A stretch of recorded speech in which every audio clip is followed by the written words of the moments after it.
Time has never flowed. Not forward, not backward. It may have never moved at all.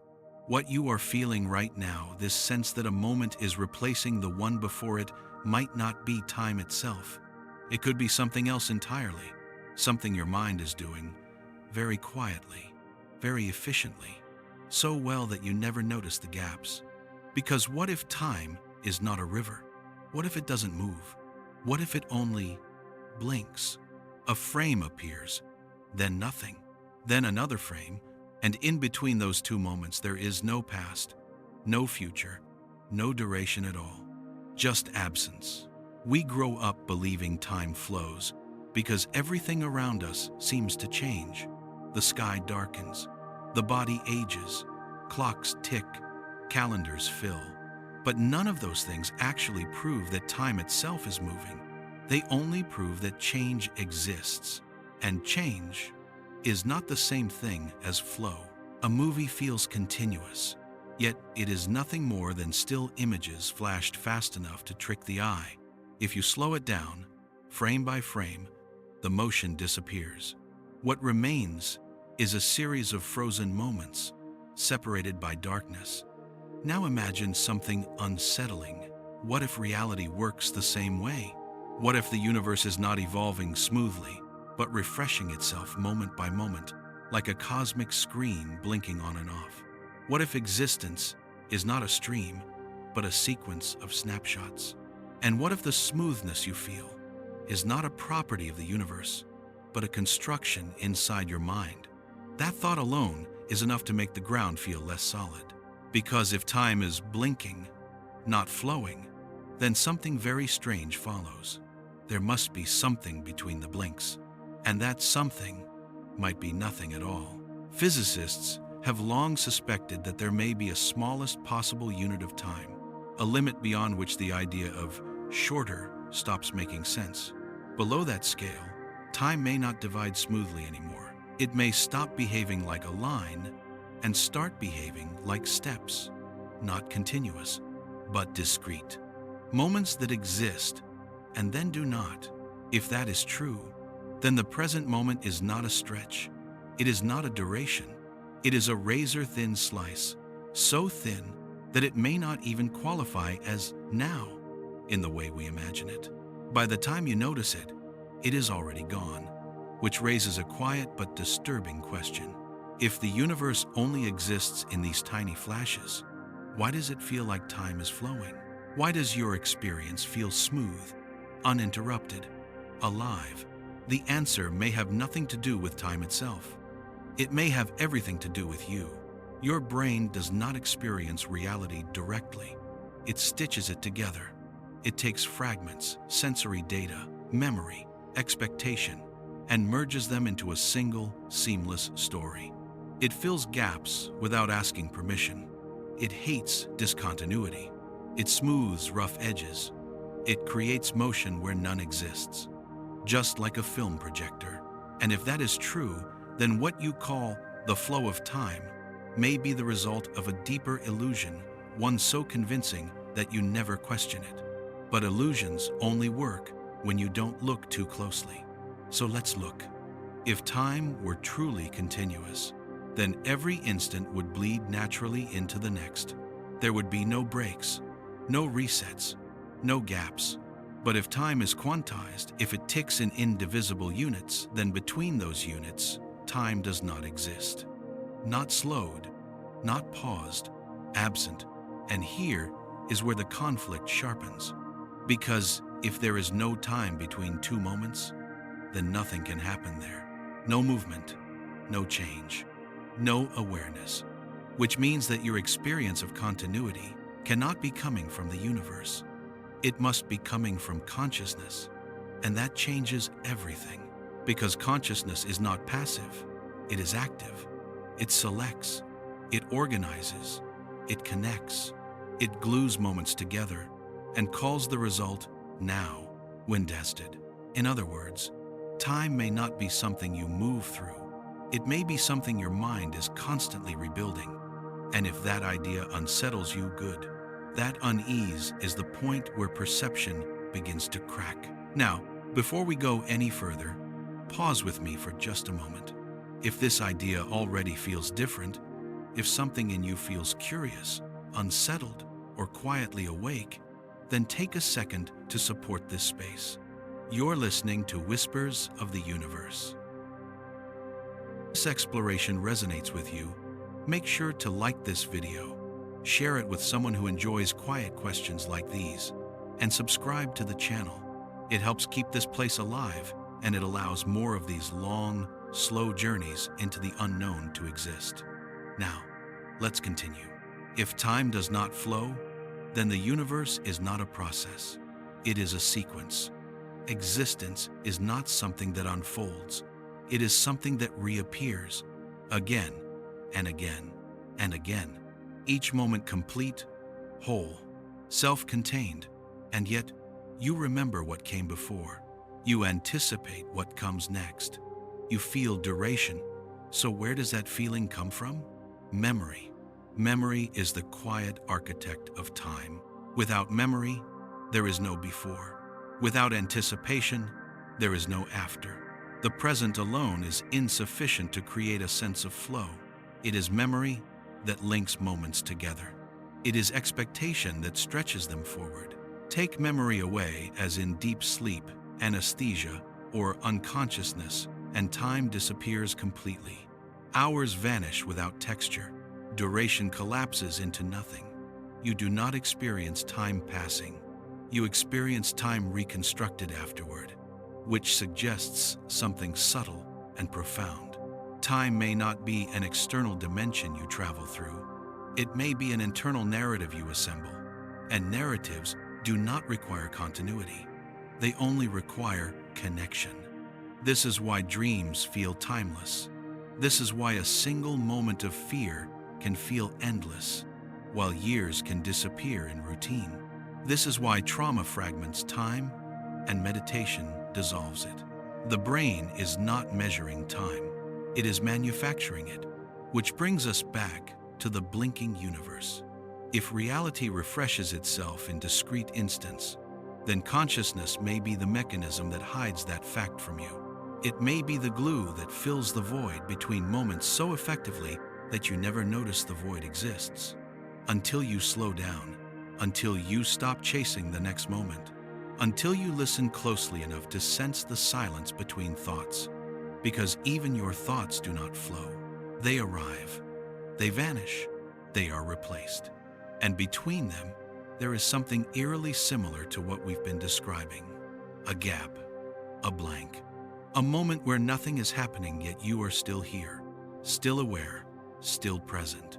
That gap may be the closest thing you ever experienced to the true structure of time. Not movement, but blinking, a universe that appears, disappears, and appears again. So fast that your mind turns it into motion. So cleanly that you call it reality, and so consistently that you forget to ask whether time itself was ever moving at all. If this is true, then the present moment is not a place you occupy. It is an event that happens briefly before vanishing. And the question is no longer, where are we in time? Maybe seventh. The question becomes something much quieter and much deeper. What exists in the space between two moments?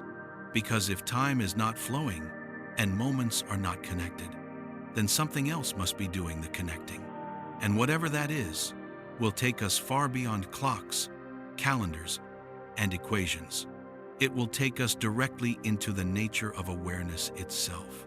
And that is where the next moment begins. The idea feels subtle at first, almost harmless. If time does not flow, if it only appears in discrete flashes, then what lies between those flashes?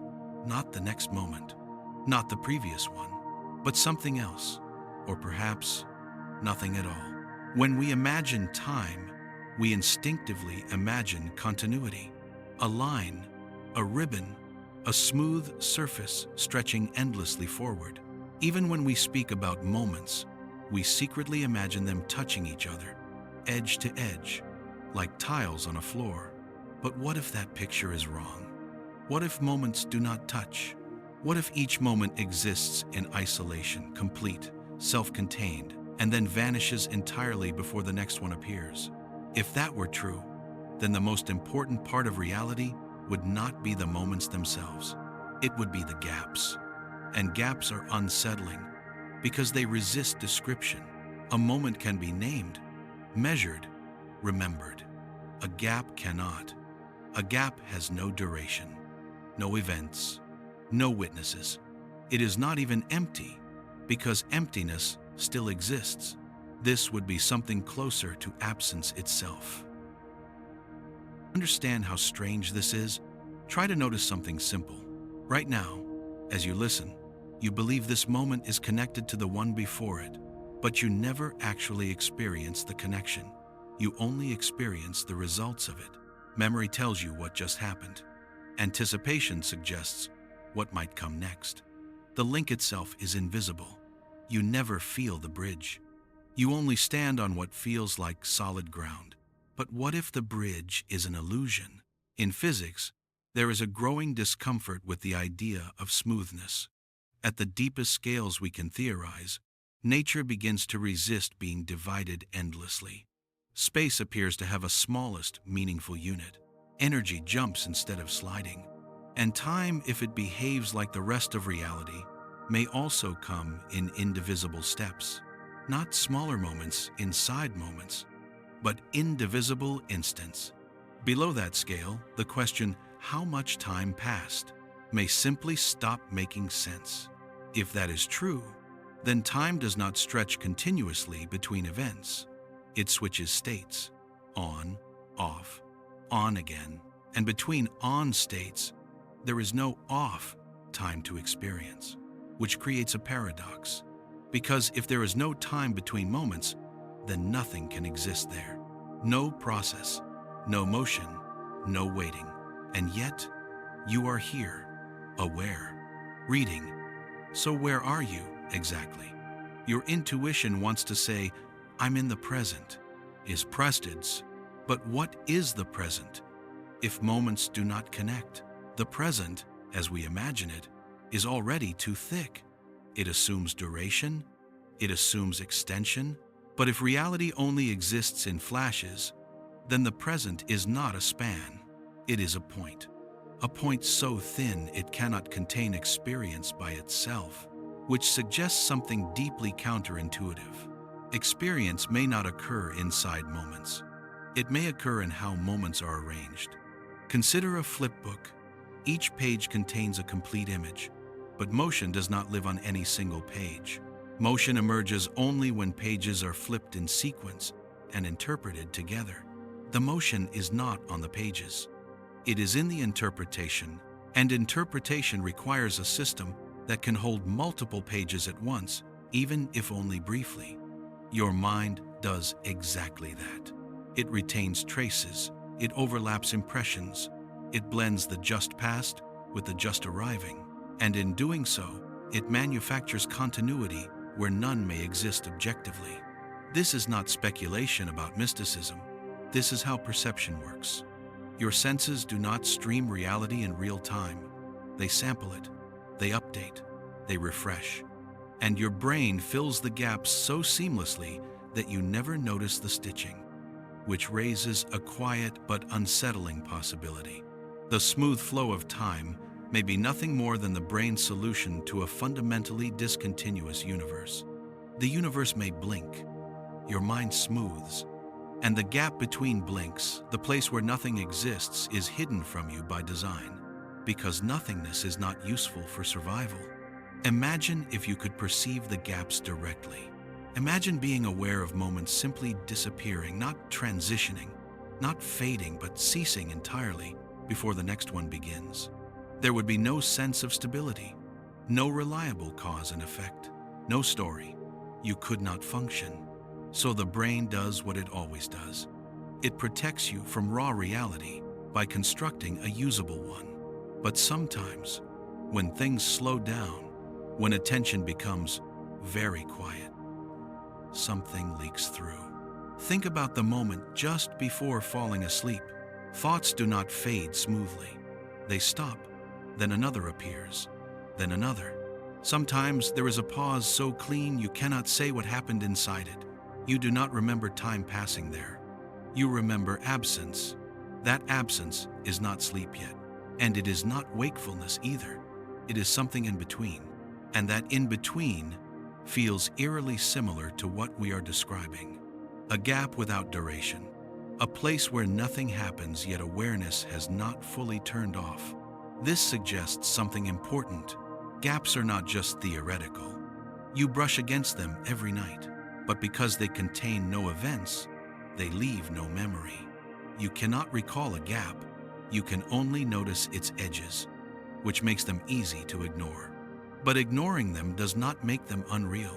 If time were truly continuous, there would be no place for gaps. Every instant would be connected by smaller instants.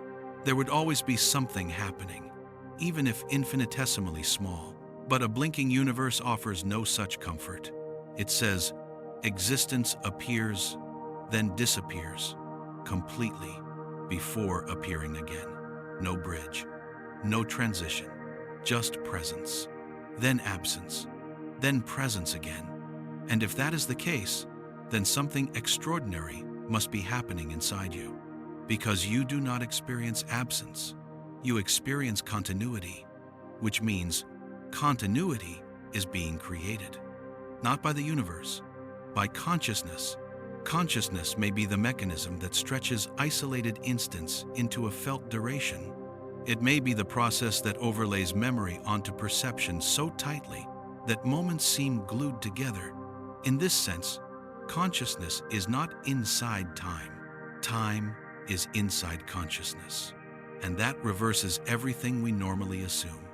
We think of awareness as something that moves through time, moment by moment.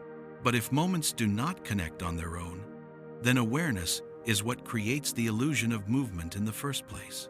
Awareness may not travel, it may assemble. This also explains something subtle about fear and trauma. When a moment becomes overwhelming, the mind sometimes fails to stitch properly. Time fragments. Events feel disjointed. Memory becomes unstable. People say everything went blank or time stopped. Is the difference? Perhaps, briefly, the stitching failed. Perhaps the raw structure of time peeked through. And it was not flow, it was flicker. The gap between moments, then, is not just a philosophical curiosity. It may be the most fundamental feature of reality, one we rarely acknowledge, because it contains nothing to grasp. And yet, everything depends on it. Without gaps, there would be no change. Without absence, there could be no appearance. Without discontinuity, continuity would have no meaning. The universe may need gaps the way music needs silence. A song is not made of sound alone. The pauses shape it. The spaces define rhythm. Remove all silence, and what remains is noise. Time may work the same way. Moments are the notes. Gaps are the silence. And what you experience as flow is the pattern your mind extracts from both. But here is the deepest tension. If gaps truly contain nothing, no time, no events, no experience, then they cannot be observed directly, which means they can never be measured. They leave no trace. They cannot be remembered. They only announce themselves indirectly through the way moments appear connected when, in fact, they may not be. So we are left with a strange conclusion. The most important part of time may be invisible by definition, and yet, without it, nothing would appear to move. Nothing would feel continuous. Nothing would feel real. You are not drifting through time. You are standing on islands of moments, while your mind quietly builds bridges that may not exist. And the question we must now face is not whether time flows, but whether anything exists in those bridges at all. Because if the space between moments is truly empty, then the feeling of continuity cannot come from there. It must come from somewhere else. From something that remembers, something that anticipates, something that refuses to let moments stand alone, something that insists on making a story out of fragments. And in the next chapter, we will begin to ask a question that pushes this idea even further. What if the universe itself is not continuous, not only in time, but in its very operation? What if reality does not flow, but pulses? If moments do not connect? If time itself may be blinking rather than flowing? Then the question quietly shifts, not toward time anymore, but toward the universe itself, because time is not something separate from reality. It is woven into every process, every motion, every change. If time is discontinuous, then whatever depends on time may also be discontinuous, which means the universe might not be running smoothly. It might be pulsing. At first, this idea feels wrong, almost offensive to intuition. We look around and see motion everywhere. Clouds stretch, shadows slide, waves roll. Everything appears fluid, uninterrupted, alive. But appearance has deceived us before. When you watch a ceiling fan spin fast enough, the blades blur into a circle and become smooth, not because it is smooth, but because your perception cannot resolve the gaps. Slow the fan down, and the illusion breaks. You see blades again, distinct positions, discrete states. Now imagine the universe as a fan spinning far beyond the limits of perception. What you call continuous reality may be nothing more than the blur. Beneath it, something else may be happening, something rhythmic, something stepwise, something that does not flow, but updates. Physics has already forced us to accept this kind of thinking in other domains. Energy does not increase smoothly at small scales. It jumps. Electrons do not slide between orbits. They appear in one state, then another, without occupying the space in between. Light itself, the very thing we associate with continuity, arrives in packets. Nature, at its foundations, prefers steps over slopes. So why would time be the exception? And if time is stepped, then every process that unfolds in time may also be stepped, including the universe as a whole. This leads to an unsettling possibility. The universe may not be happening all the time. It may be refreshing itself, like a screen, like a heartbeat, like a pulse. Appear, disappear, appear again, so quickly and so consistently that the disappearance is never noticed. But notice what that implies. If the universe pulses, then between pulses there is no universe, no space, no matter, no energy, no laws, not frozen, gone. And yet, from inside the pulse, everything feels stable, continuous, predictable, because memory only exists within pulses. Nothing remembers the gaps. Nothing can. This is where the mind resists. It wants to ask, how long does the universe disappear for? It's round. But that question assumes time exists in the gap. If time is part of the universe, then when the universe is absent, time is absent too. There is no how long. It was rounds. There is only not there and there, when at which is every point, which makes the universe less like a river and more like a flickering light. Now imagine standing in a dark room with a strobe flashing extremely fast. At a certain frequency, the flashes blur together. The room appears continuously lit. Objects appear stable. But between flashes, the room is completely dark. You never see the darkness because your vision and your brain bridge the flashes. But the darkness is real. The universe may be doing something similar. And if that idea feels uncomfortable, it should. Because it means continuity is not guaranteed by reality. It is manufactured by perception. And this brings us to a deeper conflict. If the universe pulses, then causality becomes fragile. Cause and effect assume continuity. They assume one state leads smoothly to the next. But if the universe disappears between states, then nothing travels from cause to effect. Instead, each pulse must contain all the information needed to produce the next pulse. The universe would not evolve, it would reinstantiate. Each moment would be a full reconstruction, and yet it would look like motion, just as a flipbook looks like motion. But motion is not what is happening. What is happening is replacement. This reframes reality in a radical way. We are not moving through space and time. Space and time are being repeatedly recreated around us, which raises a subtle but powerful question. What determines what appears in the next pulse? Is it the previous pulse? Or is it something deeper? Something that exists outside the pulses themselves? Here, physics becomes careful. It speaks in probabilities, amplitudes, and rules. It describes how one state relates to another without claiming that anything flows between them. But consciousness asks a different question. If the universe is pulsing, why does it feel stable from the inside? Why does a table remain a table? Why does your body feel continuous? Why do you feel like the same person from one moment to the next?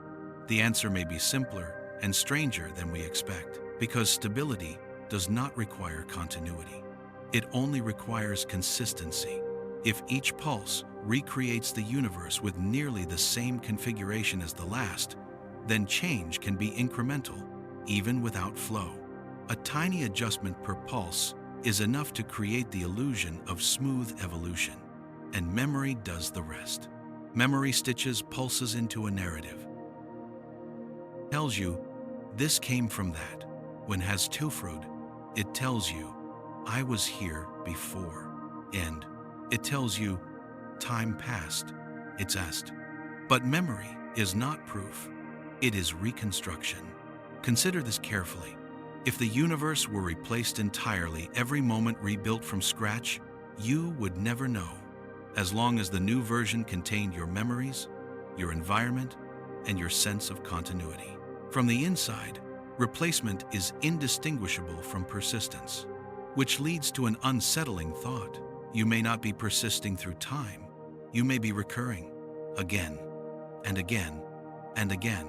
Each pulse produces a version of you with memories of the previous pulse. That version feels continuous. It feels real. It feels like you. 67. But there is no thread carrying you forward. Only reappearance. This does not mean you are an illusion, end quote.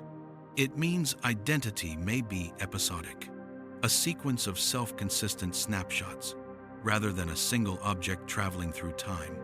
And if that is the case, then the most important thing about the universe is not how it changes, but how it stays consistent enough to be recognizable, which brings us back to rhythm. A pulse implies a beat, and beats imply structure. If the universe pulses, it may have a fundamental tempo, not measured in seconds, but in updates. Each update recreates reality according to rules that favor continuity, stability, and coherence. Not because the universe cares, but because without those properties, no observer could exist to notice anything at all. This creates a strange loop. The universe must pulse in a way that allows observers. Observers must exist to experience the pulses as continuity. Neither makes sense without the other. And so reality stabilizes itself into something that feels like flow, even if, underneath, it is not flowing at all. This also explains something subtle about acceleration, vibration, and resonance. When systems fall out of sync, when pulses interfere, reality begins to feel unstable. Objects blur. Perception distorts. Time stretches or compresses. You feel this in extreme stress, in deep meditation, in moments of awe or danger. The pulse is still there, but your alignment with it shifts, and suddenly, the smoothness breaks, which suggests that what we call normal time may be a special case, a well-tuned resonance between perception and the universe's underlying rhythm. A resonance so familiar that we mistake it for reality itself. But reality may be quieter, more mechanical, more strange. It may not care about our metaphors of flow. It may simply pulse. And if the universe pulses, then time blinking is not a metaphor. It is a description that leads us toward a question we can no longer avoid. If reality does not flow, if it does not move continuously from one state to the next, then why does your experience feel like a smooth journey? Why does your life feel like a line instead of a series of flashes? The answer cannot be found in physics alone. It must be found in the difference between what exists and what is experienced. Because somewhere between the universe's pulses and your sense of continuity, something is intervening, something is organizing, something is quietly turning flicker into flow. And to understand that process, we must look not at the universe next, but at the place where all pulses are assembled into meaning. We must look at the brain. If the universe pulses, if reality refreshes itself in discrete instants, then the smoothness you feel cannot be coming from outside. It must be happening somewhere else. And there is only one place left to look: the brain. At first, this feels comforting, familiar. We trust the brain. It is solid, biological, measurable. But the moment we look closely, that comfort begins to dissolve.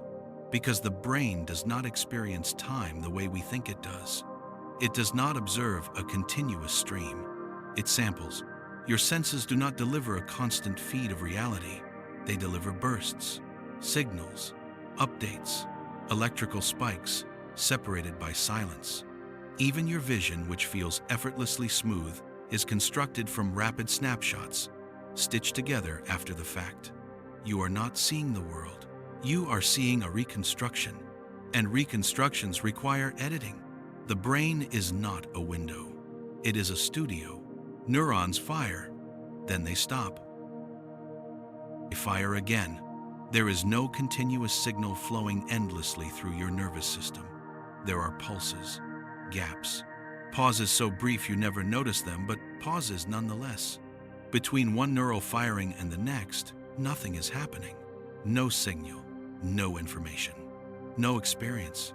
And yet, your mind insists that everything is continuous. This is the first quiet clue. If the brain itself operates in pulses, then your experience of time cannot be continuous either. It must be something assembled from fragments, which leads to a subtle but powerful realization. The brain does not measure time, it invents it. Consider something simple. A minute can feel endless when you are afraid. An hour can vanish when you are absorbed. The clock does not change. The environment does not change. But time stretches and compresses dramatically. If time were an external flow that you simply move through, this would not happen. A minute would always feel like a minute. But it doesn't. Because the brain is not tracking time itself. It is tracking change. More precisely, it is tracking events. When many events occur, thoughts, sensations, emotions, the brain marks more content, and time feels long. When few events occur, time collapses. Time expands with density. Time shrinks with simplicity, which suggests that what you feel as time is not duration, it is narrative. The brain strings events together and labels the string time is about it. Remove the events, and the string disappears. This becomes painfully obvious in states like deep sleep. During dreamless sleep, hours pass, but there is no experience of passing. You do not feel time moving. You do not feel duration. From the inside, nothing happens. Then you wake up, and suddenly, time reappears, reconstructed from memory, not experienced moment by moment. This tells us something critical. Time is not something consciousness swims in. It is something consciousness produces, and the production is fragile. Under anesthesia, time collapses entirely. There is no slow, no fast, no waiting. One moment you are aware, the next moment you wake up, and everything in between is gone. Not remembered, not experienced, gone, which raises a difficult question. If time were truly continuous and external, how could consciousness simply skip it? How could hours vanish without leaving a trace? The answer is uncomfortable. Those hours may have existed in the universe, but they did not exist for you, because time only exists when consciousness assembles it. Now notice the parallel. If the universe pulses and the brain pulses, then perhaps these two rhythms are not separate. Perhaps they are aligned. The brain may not be observing time. It may be synchronizing with something deeper. Each neural pulse samples a moment of reality. Memory overlaps pulses. Expectation fills the gaps. And the result feels like flow. But remove memory, remove expectation, remove narrative. And what remains is not time. It is presence. A presence so thin, it barely qualifies as now. NS. This may explain something quietly profound about meditation and altered states. When thought slows, when memory loosens, when anticipation fades, time begins to dissolve. Minutes lose meaning. Hours lose shape. People say things like, "There was no time," or "Everything felt suspended," end quote. They are not describing the universe changing. They are describing the brain stopping its construction. The stitching loosens. The gaps begin to show. And in those gaps, something strange appears. Stillness. Not frozen time, but the absence of time altogether. This suggests a radical inversion of our assumptions. We believe consciousness exists in time, but it may be the opposite. Time may exist in consciousness, and consciousness itself may be closer to a series of awakenings than a continuous state. Moment appears. Awareness lights up. Moment vanishes. Then again, from the inside, it feels like continuity. From the outside, it may be flicker. Now here is where the tension deepens. If the brain constructs time, then different brains may construct it differently, which means there is no single, objective, felt time. It's great. There is only a physical process, pulsing reality, and countless internal narratives layered on top. Experience of time is not the universe telling you what is happening. It is your brain telling you a story that allows you to function. And stories do not require continuity. They require coherence. As long as each moment makes sense in relation to the last, the illusion holds. But coherence can exist even if moments are fundamentally disconnected, which means you may never experience the raw structure of time directly. You may only ever experience the version that is safe enough to live inside. A version where moments bleed into one another. A version where change feels smooth. A version where life feels like a journey. But underneath that story, something else may be happening. Something far quieter. Something built from pulses, not flows. And if this is true, then the most important question is no longer about the universe. It is about consciousness. Because if consciousness is the mechanism that turns pulses into flow, then understanding time means understanding awareness itself, not as a passive observer, but as an active editor. And that leads us inevitably to the next threshold. If consciousness is assembling time, then what happens to time when consciousness disappears? What happens in the moments where awareness drops out entirely? And more importantly, what does that tell us about what consciousness really is? That is where the next moment begins. There is a simple experiment you can try quietly, without moving. Try to locate the present moment, not the idea of now, not the label, but the actual thing itself. As soon as you look for it, it slips.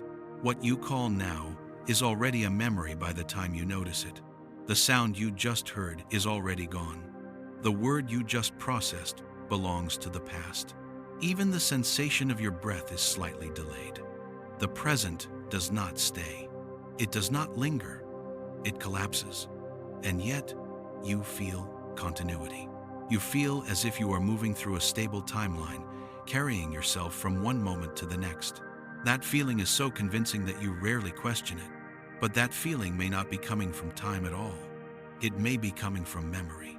Memory is often treated as an archive, a storage system that records what has happened. But this picture is misleading. Memory is not a passive container. It is an active process. It edits, it compresses, it reconstructs, and most importantly, it connects. Without memory, moments cannot relate to one another. They stand alone, isolated, complete but disconnected. Memory is the thread that binds them. Imagine removing memory entirely, not just forgetting facts, but losing the ability to retain even a fraction of the previous moment. No overlap, no echo. What would time feel like then? It wouldn't. There would be experience, raw, immediate, vivid perhaps, but no duration, no flow, no sense of before or after. It's say, each moment would appear and vanish without leaving a trace. Time, as you know it, would dissolve. This is not a thought experiment. It has been observed.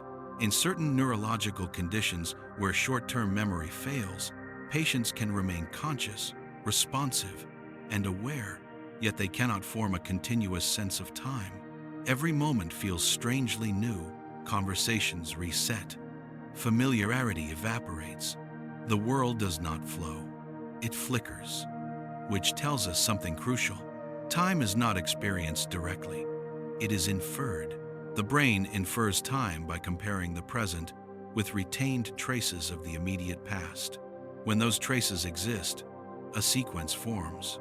When they do not, sequence collapses. Memory is not just remembering what happened. It is the mechanism by which happening exists at all. This reframes everything. If time were an external flow that consciousness simply traveled through, memory would be optional. You would feel time passing regardless of whether you remembered it. But the opposite appears to be true. Without memory, time disappears, which suggests that time, as experienced, is not a fundamental feature of reality. It is a construction, a synthesis, a story assembled from fragments. And like all stories, it depends on continuity, not of events, but of meaning. Memory does not store entire moments. It stores impressions, highlights, emotional markers. It compresses reality into something manageable. Recall yesterday. You do not replay it frame by frame. You reconstruct it from cues. And yet, that reconstruction feels real. It feels continuous, which means continuity does not require completeness. It only requires enough overlap to feel coherent. Now, consider how subtle this is. Between two pulses of the universe, if pulses exist, there may be nothing, no time, no events, no continuity. But if memory carries forward a trace from one pulse to the next, then the next pulse will feel connected to the last, not because it is, but because memory says it is. The gap remains invisible. Memory does not record gaps. It cannot. A gap contains no events. So from the inside, it is as if the gap never existed. This is how the illusion becomes perfect. The universe may blink, consciousness may pulse, memory smooths the seams, and the result is what you call time. Now, notice how this explains something you have always known but never quite articulated. Why does time feel faster as you age? Not because time accelerates, because memory compresses. When experiences repeat, fewer new markers are stored. Days blur, weeks collapse, months feel thin, the past shrinks. Time feels fast because memory has less to hold on to. Conversely, when something novel happens, danger, love, loss, time slows. The brain records more detail, more emotional weight, more anchors. Memory thickens, time expands. But the clock never changes. This reveals the truth hiding in plain sight. Time is not measured by duration. It is measured by density of memory, which means time is not something you are inside. It is something your mind is doing. Now consider sleep again. In dreamless sleep, memory formation stops. Awareness withdraws. No new anchors are created. Hours pass in the universe, but from the inside, nothing accumulates. You wake up feeling like no time passed at all, because for you, it didn't. Time requires memory to exist. This also explains why trauma fractures time. In extreme stress, memory formation becomes distorted. Some moments are over-recorded. Others are not recorded at all. The timeline breaks. People describe feeling stuck in the past or disconnected from the present. It is not that time itself is broken. The glue has failed. Memory no longer binds moments smoothly. And when the binding fails, the structure of time collapses into fragments. This leads us to a profound and uncomfortable realization. If memory is the glue of time, then the continuity of your life is not guaranteed by the universe. It is maintained by your mind, your sense of being a continuous self.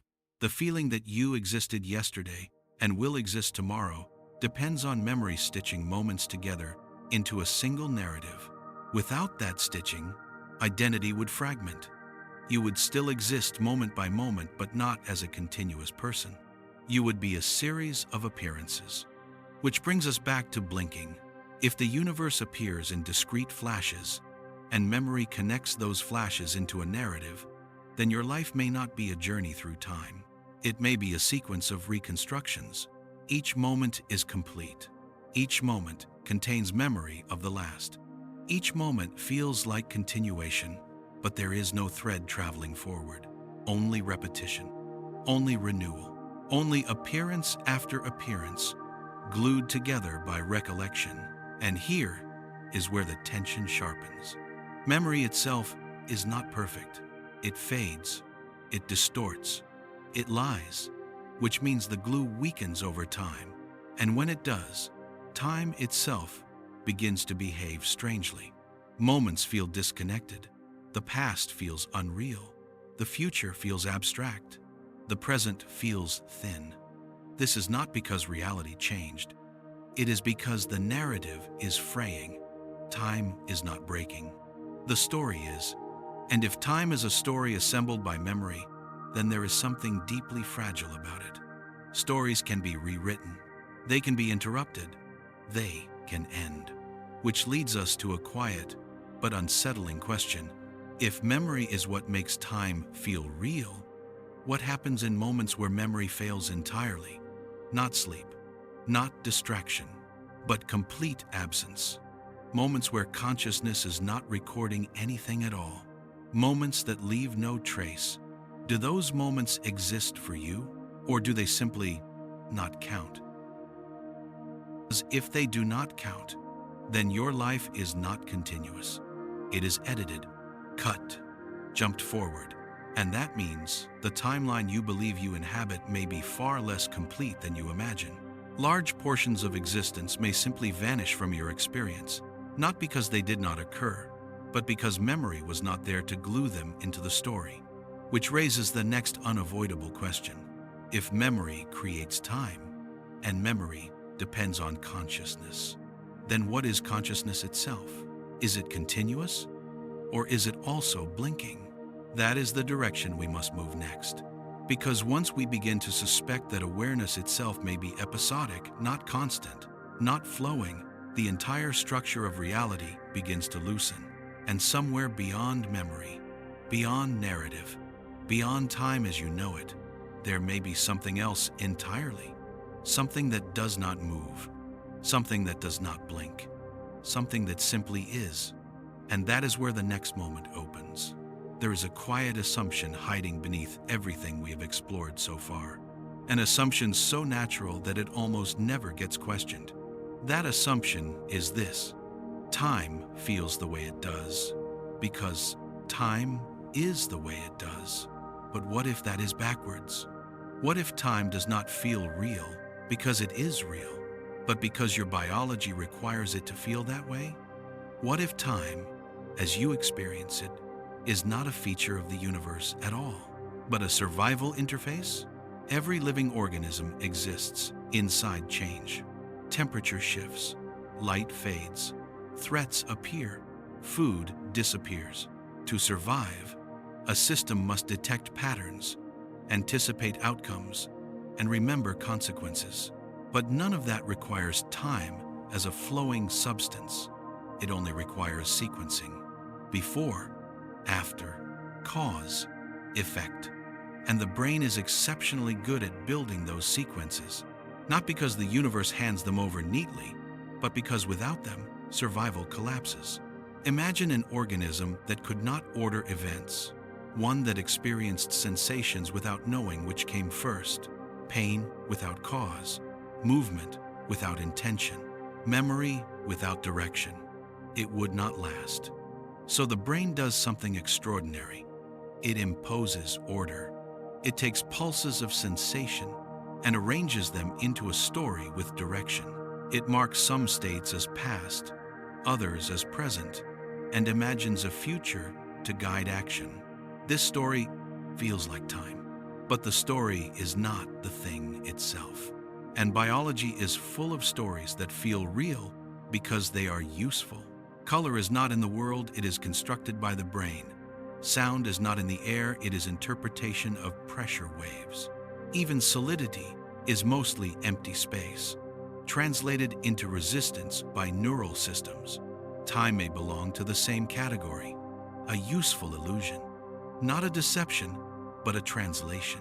A way for a biological system to navigate a pulsing, discontinuous reality without falling apart. This idea becomes clearer when we notice something strange. Different species experience time differently. A fly reacts faster than you can see. Its nervous system samples reality at a higher rate. What feels like a smooth hand movement to you may feel like a slow, sweeping threat to it. To the fly, you move through molasses. To you, the fly teleports. The universe did not change. Sampling did. This suggests that the speed of time is not fixed. It depends on the observer's biological clock. Small animals live in a faster, subjective world. Large animals, slower ones. Their lifespans, reaction times, and perceptions stretch or compress accordingly. Time is not flowing differently for them in the universe. It is being constructed differently in their nervous systems, which means what you call 1 second is not a universal experience. It is a biological convenience. Now, consider something closer to home: fear. When you are afraid, time slows. Not metaphorically, experientially. Moments stretch, details sharpen. You remember more. The brain increases sampling rate. It takes in more data per unit of external time, more frames, more impressions. Time feels longer because more content is being processed. Joy does the opposite. Absorption collapses time. Fewer anchors are recorded. Hours disappear. Again, the universe does nothing special.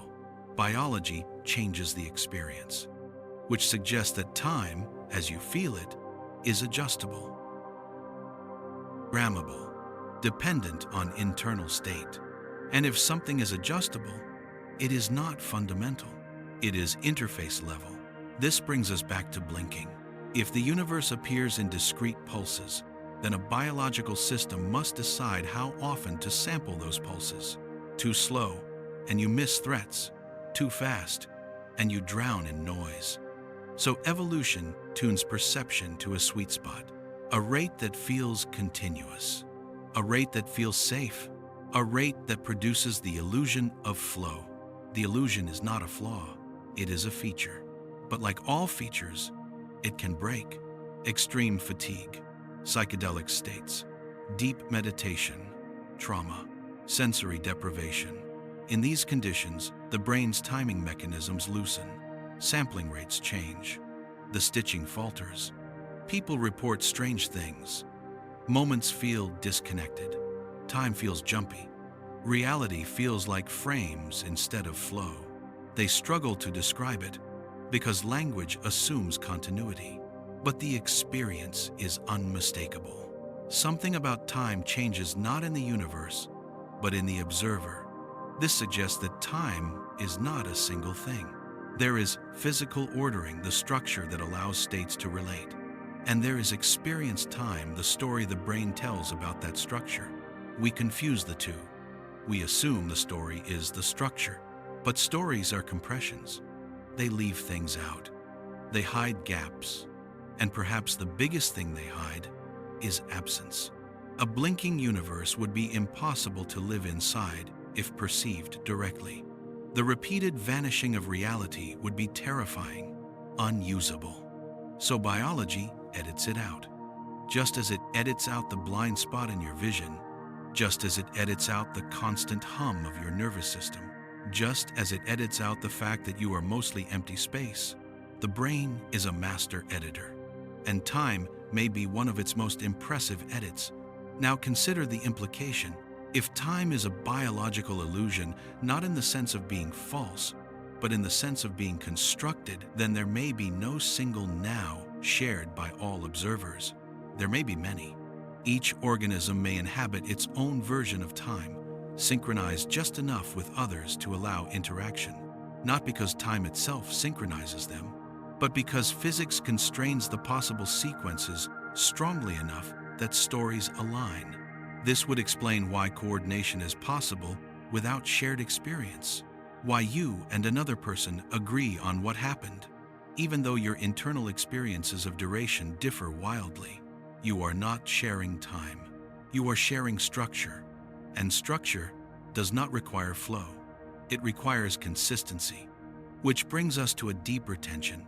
If time is a biological construct layered onto a pulsing universe, then there is no guarantee that it persists without observers. Does time exist where no one experiences it? Or does only sequence exist raw ordering without felt duration? The universe may not care. Stars form, particles interact, states follow rules, but how long may be meaningless without a nervous system to ask. This is not mysticism. It is restraint. Physics describes relations between states. Biology describes what it feels like to live inside those relations. We conflate the two, but they are not the same, which leads to a quietly unsettling thought. If time is biological, then consciousness is not inside time. Time is inside consciousness. And consciousness itself may not be continuous. It may also pulse. Wakefulness, microlapses, attention spikes, drift. Even in full awareness, attention flickers, focus jumps, awareness sharpens, dulls, returns. You feel continuous because memory smooths the transitions. But transitions are there. Tiny disappearances of awareness that leave no trace. Blink, blink, blink. If awareness itself is intermittent, then time which depends on awareness must be intermittent too. And that leads us to a dangerous question. If both the universe and consciousness blink, and biology edits the blinking into flow, then what happens when the editing stops? Not in sleep, not in unconsciousness, but in moments of deep stillness, moments where the brain stops narrating, stops sequencing, stops trying to survive. What remains when the illusion of time is not being actively maintained? Is there raw blinking? Is there something else entirely? Something that does not depend on pulses, something that does not require memory, something that does not need a story. We are approaching the edge of the map now, because once time is revealed as an interface rather than a foundation, we are forced to confront a final possibility. That beneath time, beneath memory, beneath biology, there may be a form of presence that does not move at all, and that presence may be closer than you think. That is where the next chapter begins. If time is not flowing, if it is blinking, and if biology edits those blinks into a usable story, then another assumption quietly begins to tremble. The assumption that matter itself exists continuously. We imagine objects as stable things, persisting through time. A chair remains a chair. A mountain remains a mountain. Your body feels solid, enduring, present. But what if that solidity is another illusion born from stitching? What if matter does not persist through time, but instead reappears? This idea feels extreme at first, but only because we are used to thinking of matter as something that endures, something that stays put while time moves around it. Yet physics has been whispering a different story for over a century. At the smallest scales, matter is not solid at all. Atoms are mostly empty space. Particles do not sit still. They flicker into existence as probabilities, not points. They are defined not by location, but by likelihood. And likelihood is not a thing. It is a rule about appearances. When physicists describe a particle, they often describe how likely it is to appear in a certain state, not where it is between observations. This language is not poetic. It is precise. Between interactions, the concept of being somewhere breaks down, which leads to a quiet but radical question. If matter is defined by appearances, and appearances occur at interactions, then what is matter doing between those appearances? The honest answer is uncomfortable. Physics does not say, not because it is hiding something, but because the question may not make sense. There may be no between. It wasn't. Matter may not exist continuously through time. It may only exist when it appears. Just like time, just like awareness. Appear, disappear, appear again. At scales far below what we can sense, reality does not resemble a stable stage filled with enduring objects. It resembles a restless pattern of events, interactions without substance, relations without carriers. The chair you see is not a single object persisting smoothly through time. It is a statistical stability, a pattern that keeps reappearing in nearly the same configuration over countless pulses. Your body is the same. Cells replace themselves. Molecules exchange. Atoms come and go. Over years, almost nothing material remains from what you once were, and yet you feel continuous. Not because matter persists, but because pattern persists. And pattern does not require continuity. It requires repetition. This is the key shift. Matter may not need time to exist. It may need recurrence. Each pulse of the universe may recreate matter according to rules that favor stable patterns. Those patterns give the illusion of persistence, but illusion does not mean false. It means indirect. Now consider how deeply this changes our intuition. We imagine a stone sitting on the ground, existing through time. But what if the stone only exists at moments, each moment being a fresh instantiation of stoneness? Between moments, there is no stone, no ground, no space, not frozen, absent. And yet, from inside the sequence, the stone feels solid and continuous, because each appearance is almost identical to the last. Continuity is simulated through consistency. This is not a new idea dressed up in mysticism. It is already how we treat digital reality. A video game world does not persist continuously. It is rendered frame by frame. Between frames, the world does not exist. And yet, within the game, objects feel solid, actions feel smooth, time feels continuous. The illusion holds because the refresh rate is high enough and the rules are consistent. Reality may not be fundamentally different. It may simply be rendered at a rate beyond comprehension. Now pause and notice the implication. Matter only exists when it appears, and if appearance requires interaction, then existence itself may be relational.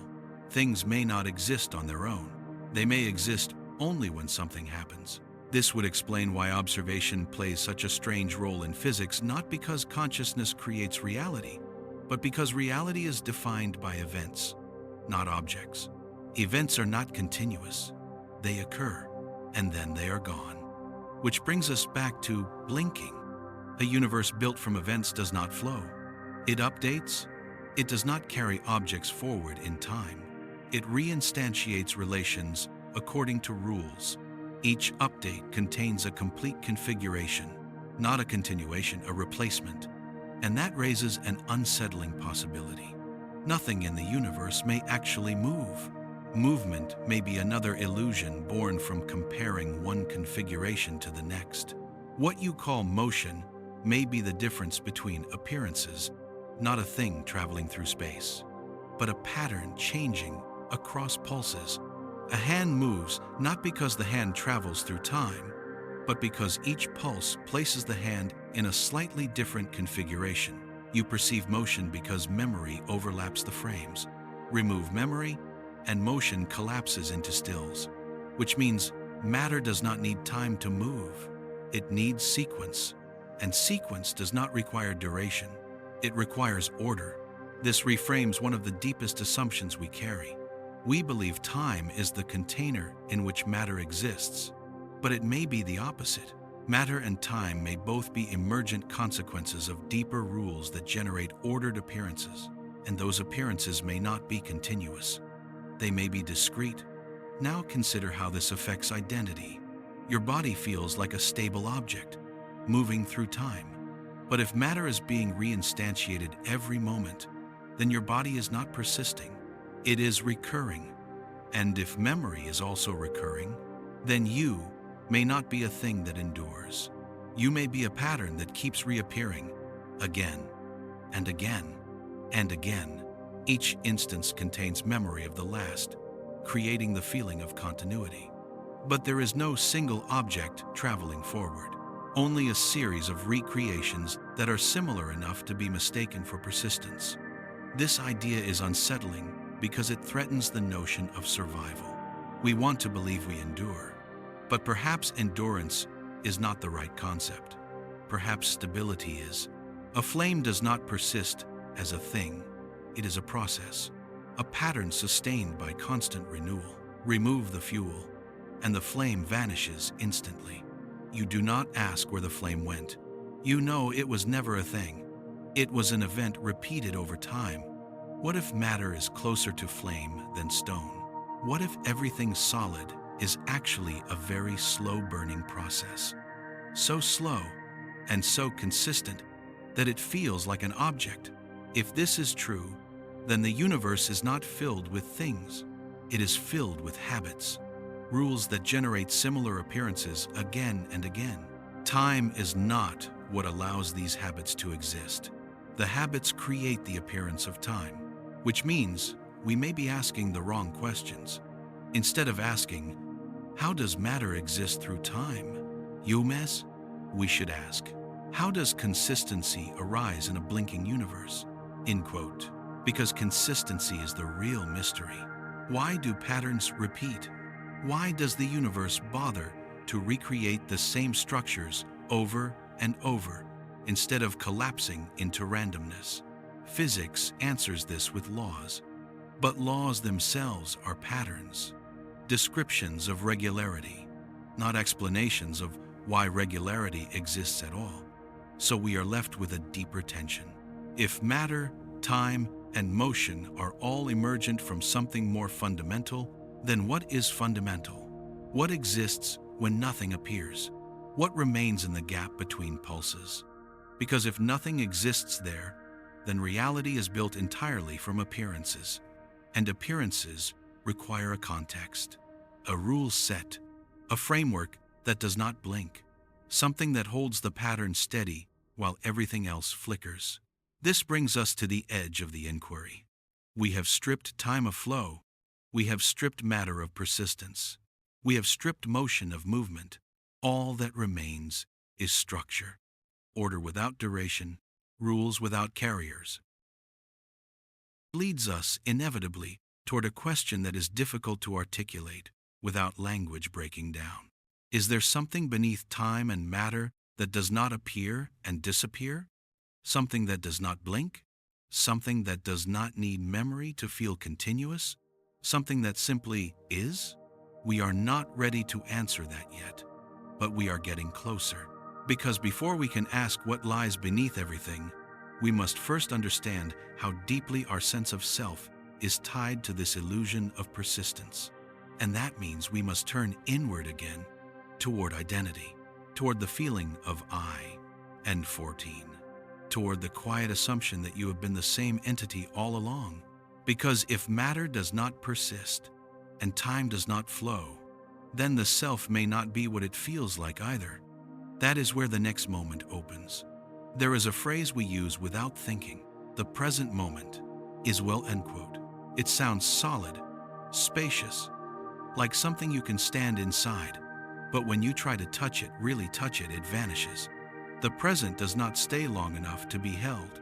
It collapses the instant you notice it. By the time awareness arrives, the moment has already slipped into memory, which raises a quiet, unsettling possibility. What if the present is not a place at all?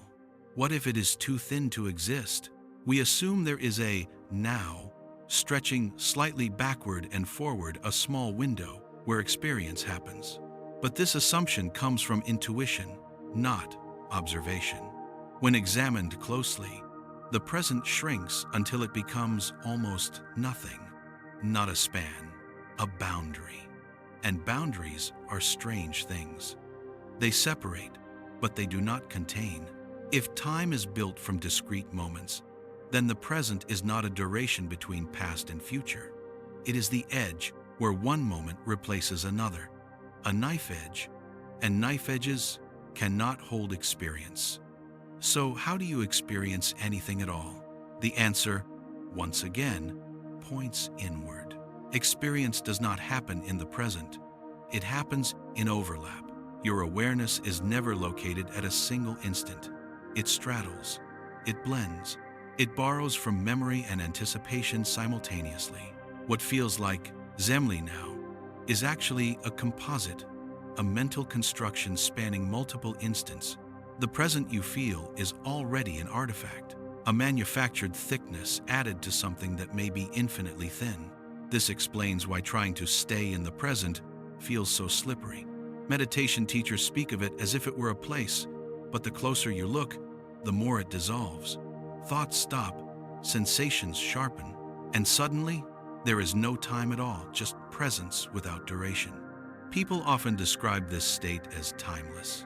Not slow time, not stopped time, timelessness, which suggests something profound.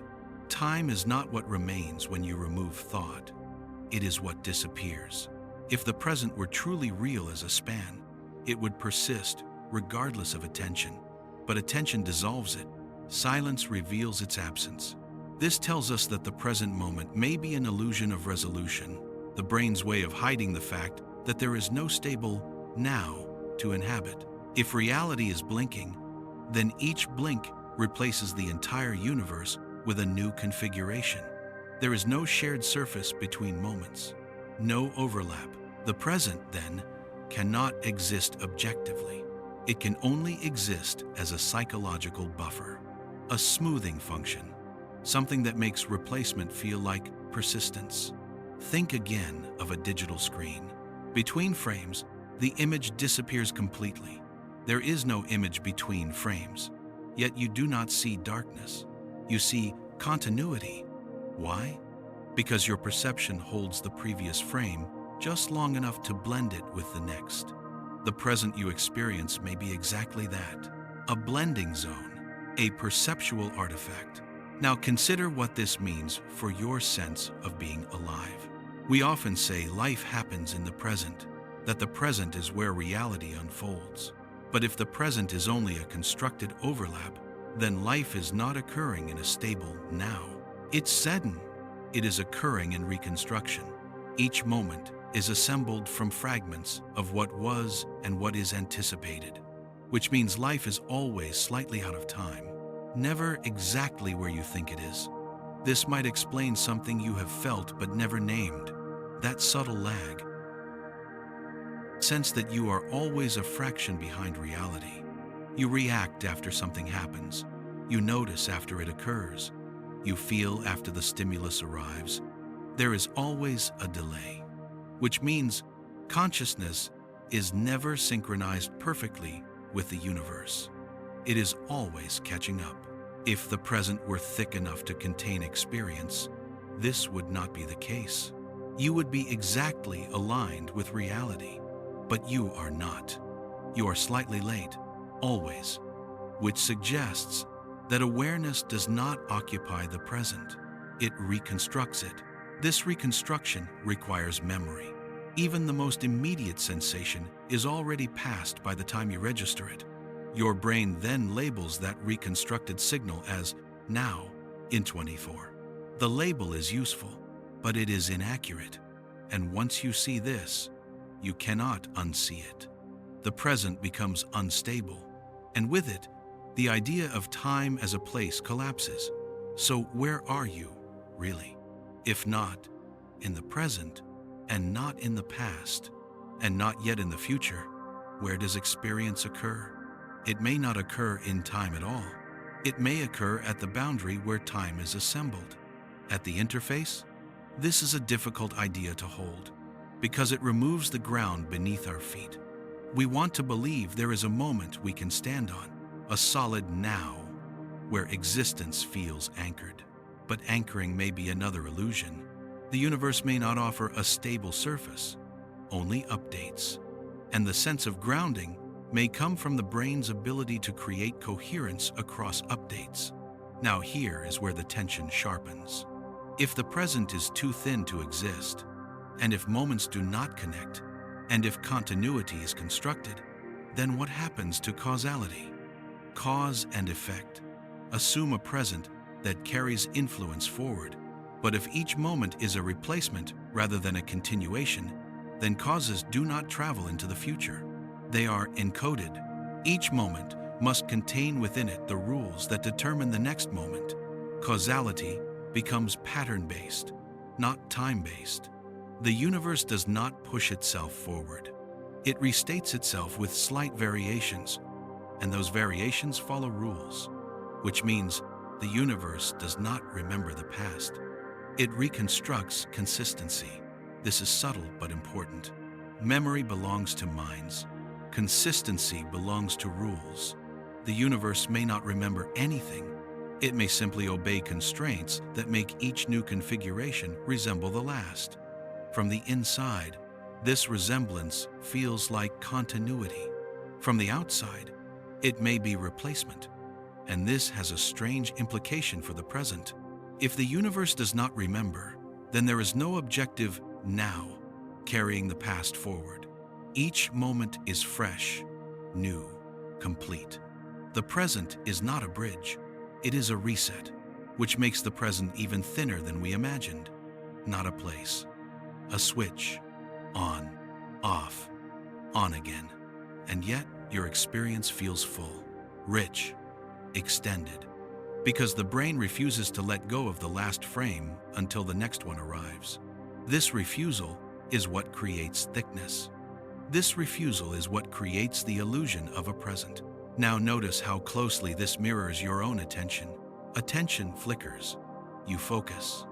You drift. You return. Even in the most concentrated state, attention pulses. There are microgaps too small to remember, but real nonetheless.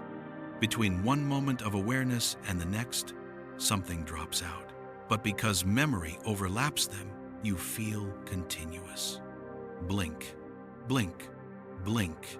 The present you experience is not a single blink. It is the blur between blinks, which means something unsettling. If the blink slowed down enough, if the overlap failed, the present would shatter, and time would no longer feel like time. This happens in certain altered states. People report feeling as if reality is happening in frames, or that moments are disconnected, or that existence feels like a series of appearances rather than a flow. Language struggles here, but the experience is consistent. The present becomes unstable, and when the present destabilizes, so does the self. Because the self relies on continuity, it relies on the feeling that I am here, now, and still here, a moment later. End quote. If that feeling breaks, identity trembles. This brings us to an unavoidable intersection. Time, memory, presence, and self are not separate. They are a bundle. One thread, and the others move. If the present is an illusion of thickness, and time is an illusion of flow, then the self may be an illusion of persistence. not false, but constructed, which leads us to a deeper question. If there is no stable present, and no flowing time, and no persisting matter, then what exactly is being aware right now? What is this you that seems to endure? Is it a thing? Or is it another pattern recurring, but not continuous? Because if the self itself blinks, then identity may not be what it feels like. And that realization pulls us toward the next threshold. We have questioned time. We have questioned matter. We have questioned the present. Now we must question the one thing that seems most certain, the observer. Because if awareness itself is not continuous, then the entire structure of experience may be blinking too. And that is where the next moment opens. There is another assumption quietly guiding everything we believe about time. That assumption is direction. We are so used to it that we rarely question it. Time moves forward. Causes precede effects. The past is fixed. The future is open. We imagine ourselves traveling from yesterday into tomorrow along a single, irreversible path. But direction is not something you experience directly. You infer it. You infer it from memory. You infer it from expectation. And without those two, direction collapses. Imagine a world where memory does not persist, where anticipation does not form, where each moment appears alone, without reference to what came before or what might come next. In such a world, what would forward even mean? It would not. Direction would dissolve, which suggests that time's arrow may not belong to time itself. It may belong to consciousness. Physics has long wrestled with this problem. At the most fundamental level, the equations that govern particles do not care about direction. They work the same whether time runs forward or backward. The laws themselves are symmetric, and yet your experience is not. You remember the past, not the future. You feel causes leading to effects, not the other way around. You feel time flowing in one direction. So where does that asymmetry come from? The usual answer is entropy, the tendency for systems to move from order to disorder. But entropy describes statistical behavior, not lived experience. It explains why certain configurations are more likely than others, not why you feel yourself moving forward through moments. Entropy explains structure. It does not explain sensation. And sensation is where direction feels real. But sensation depends on memory.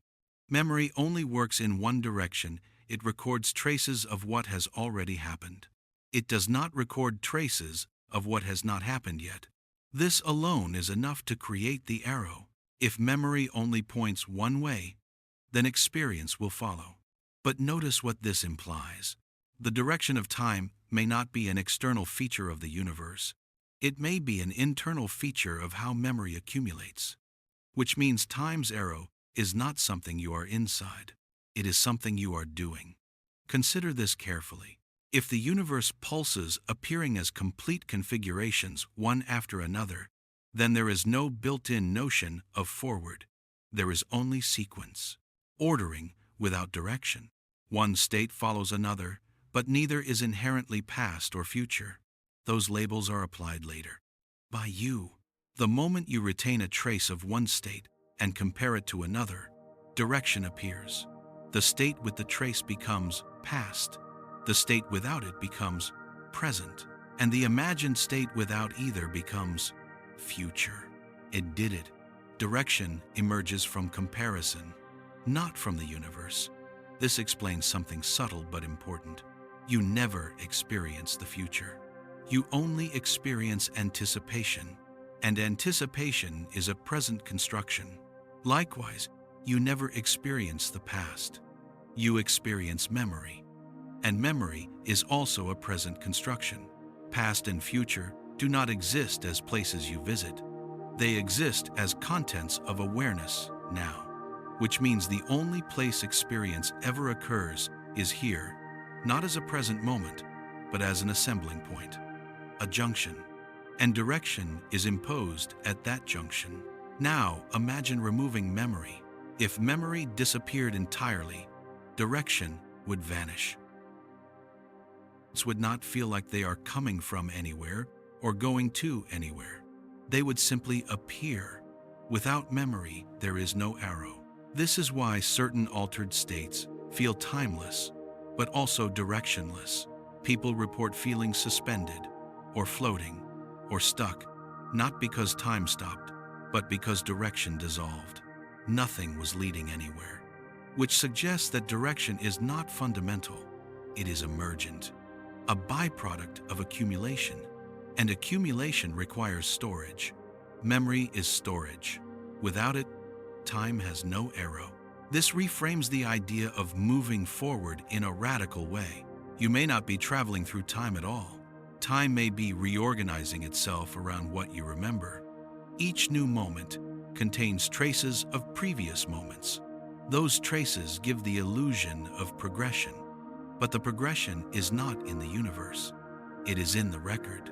This also explains why trauma can make people feel stuck in the past. It is not that time has stopped for them. It is that memory is looping. The arrow bends back on itself. Likewise, anxiety pulls people into the future not because the future exists, but because anticipation dominates the present.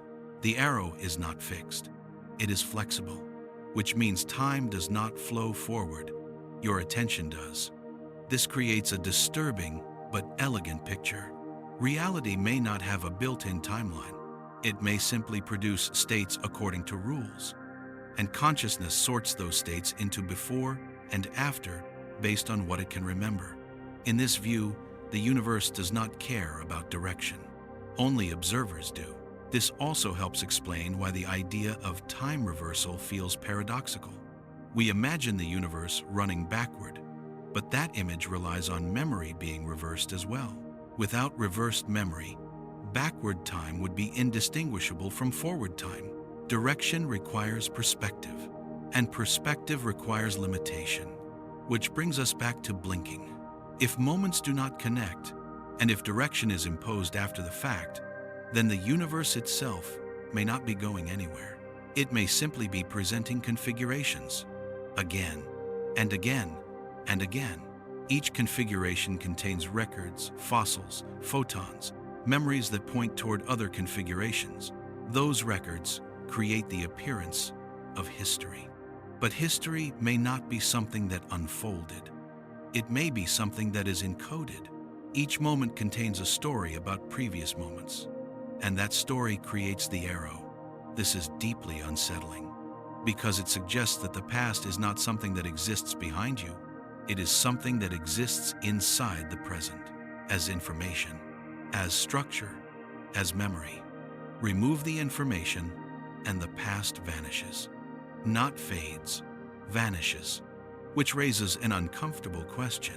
If the past only exists as information in the present, and if information can be altered, then how fixed is the past, really? We treat the past as immutable, as something locked in place. But that certainty may come from trust in memory and records, not from the nature of time itself. Records are physical. They persist because matter patterns persist.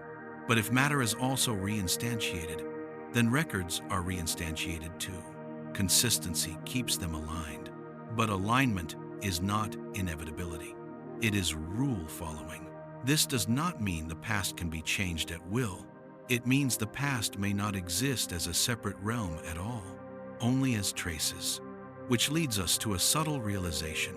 Time's arrow may not be pointing forward. It may be pointing inward, toward memory, toward identity, toward narrative. The universe does not move from past to future. The observer assembles a story and calls it time. And that story always has a direction, because stories require sequence. But sequences are not flows. They are orderings, which means the arrow of time may not be a property of reality. It may be a property of storytelling. Now notice how this ties everything together. Time does not flow. Moments do not connect. Matter does not persist. The present is too thin to exist. And direction itself may be an artifact. What remains is structure. order without movement, patterns without duration, rules without a timeline. This is a radically different universe from the one we imagine. A universe that does not travel from beginning to end. A universe that simply is presenting configurations according to constraints. And inside that universe, consciousness appears assembling, remembering, anticipating, creating the feeling of motion where there is none. Which brings us to the next threshold.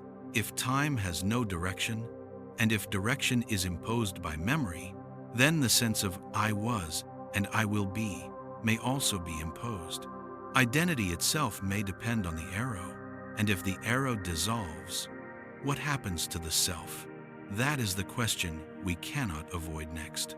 Because once time loses direction, the idea of a continuous me moving through life becomes fragile. And somewhere in that fragility, something else may be waiting. Something that does not move forward or backward. Something that does not depend on memory. Something that does not tell a story. Something that simply observes. And that is where the next moment opens.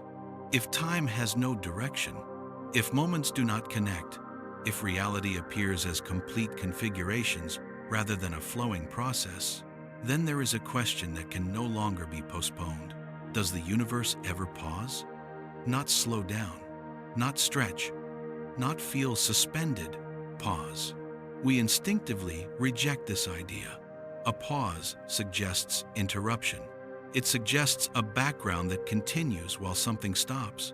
But what if there is no background? What if the universe is not running on top of time, but generating time as it goes? In that case, a pause would not be something that happens within time. It would be something that happens to time, and that changes everything. We imagine the universe as a machine in motion, gears turning, particles moving, fields oscillating. But machines require continuity. They require something to carry motion forward from one state to the next. A blinking universe does not have that luxury. It does not move. It updates. And updates do not require motion. They require replacement, which means between one update and the next, there may be no universe at all. No space waiting. No time passing. No pause being experienced. Just absence. Then appearance. So when we ask whether the universe pauses, we are really asking something deeper. Is there anything between moments? Or is there only on and on again, with no off that can be experienced? From the inside, it feels like there is never a pause. Reality feels uninterrupted. But this feeling may be misleading, because uninterrupted experience does not require uninterrupted existence. It only requires memory overlap. Think again of a digital screen. Between frames, the image is gone, but you never see the gap because your perception bridges it.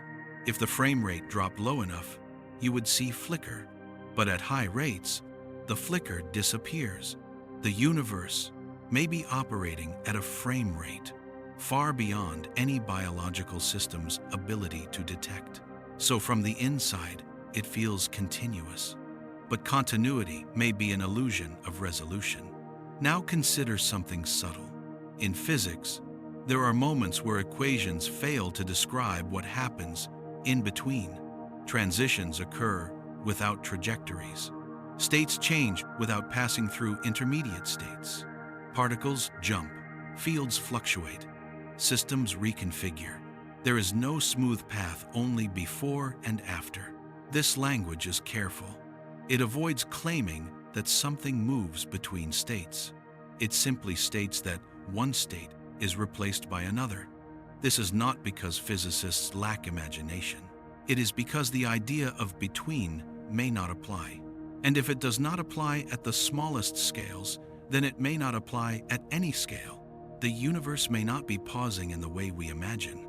It may be blinking, which means there is no pause that can be observed, because observation itself requires a moment to exist. And between moments, there is nothing to observe. This creates a strange tension. From the inside, reality feels like an unbroken presence. From the outside, if outside even makes sense, reality may be appearing and disappearing entirely. Which brings us to an unsettling realization. The universe may be stopping constantly, but there is no time in which it is stopped, so it never feels stopped. This is difficult to hold in the mind because language collapses here. Words like pause, between, and gap assume time exists in which those things occur. If time is what is being generated, then those words mislead us. There may be no paused universe, only a universe that is either there or not there. And when it is not there, there is no time to notice its absence, which leads to a profound consequence. If the universe is replaced entirely from moment to moment, then nothing carries over. No motion, no inertia, no persistence. Everything that appears in the next moment must be recreated, including the laws, including the constants, including the patterns that give rise to stars, atoms, and life. This does not mean the laws are fragile. It means they are enforced at each appearance. Consistency is not inherited, it is imposed. And that raises a quiet but powerful question. What enforces consistency? Why does each moment resemble the last? Why does the universe bother to recreate itself in such a stable way? We usually answer this with laws of physics. But laws are descriptions, not causes. They tell us how patterns repeat, not why they do. If the universe were truly pausing, disappearing completely, then continuity would require something deeper than time to hold it together. Something that does not blink. Something that persists even when the universe does not. But this thought is dangerous because it edges toward metaphysics. And yet, it arises naturally from the logic we are following. If time blinks, and matter blinks, and identity blinks, then something must not, or nothing could appear twice. Now, notice how this idea resonates with a familiar experience. Moments of deep stillness, not sleep, not unconsciousness, but profound quiet. People describe these moments as if everything stopped, yet awareness remained. Not awareness of things, just awareness itself. There was no sense of time passing, no sequence, no direction, just presence. And then suddenly time resumed. From the inside, it feels like a pause. From the outside, it may be something else. Perhaps what pauses is not the universe. Perhaps what pauses is the narration, the stitching, the process that turns blinking into flow. In those moments, the brain stops assembling time. It stops layering memory and anticipation onto raw presence. And when it stops, time disappears. Not because the universe stopped, but because the illusion did. This is a crucial distinction. There may be no universal pause, only the absence of temporal construction, which means the universe may be doing the same thing it always does, appearing, disappearing, appearing again. And consciousness normally smooths that into a story. But sometimes, the smoothing fails. And when it does, you feel a pause. But that pause is not in the universe. It is in you. This reframes the question entirely. The universe does not pause. Time does not pause. The sense of time pauses, which means the deepest stillness you can experience is not a gap in reality. It is a gap in interpretation. And that gap reveals something important. That beneath time, beneath motion, beneath continuity, there is something that does not move, something that does not sequence, something that does not require memory, something that simply notices. And when narration falls silent, that noticing remains. Now consider the implication. If awareness can exist without time, then awareness is not inside time. Time is inside awareness. This aligns with everything we have seen so far. Time depends on memory. Memory depends on consciousness. Consciousness does not necessarily depend on time, which means the universe may be grounded not in time, but in presence, not presence as an object, presence as the condition for appearance. This is not a conclusion, it is a threshold. Because the moment we accept that time may be secondary to awareness, the entire hierarchy of reality flips. Physics becomes description, time becomes interface, matter becomes pattern, and awareness becomes something far more fundamental than we ever imagined. But we are not ready to step there yet, because before we can explore awareness itself, we must confront something even more personal. The feeling of being someone, the sense of continuity that says, I am the same one who was here before. For 7. If the universe blinks, and time does not flow, and presence remains, then what exactly is the self? Is it a thing that persists, or is it another pattern that reappears? That is the next fracture point, and that is where the next moment begins. There is one assumption that has survived every challenge so far, even as time loses its flow, even as matter loses its persistence, even as the present collapses into a razor-thin boundary, one thing still feels solid. The feeling of being someone. You may doubt time, you may question reality, but the sense that you are here, that there is an I experiencing all of this, feels undeniable. And yet, that feeling may be the most carefully constructed illusion of all. We instinctively imagine the self as a continuous entity moving through life, a single observer, traveling from childhood to adulthood, from past to future, carrying identity forward along the timeline. But notice something subtle. You never actually experience yourself persisting.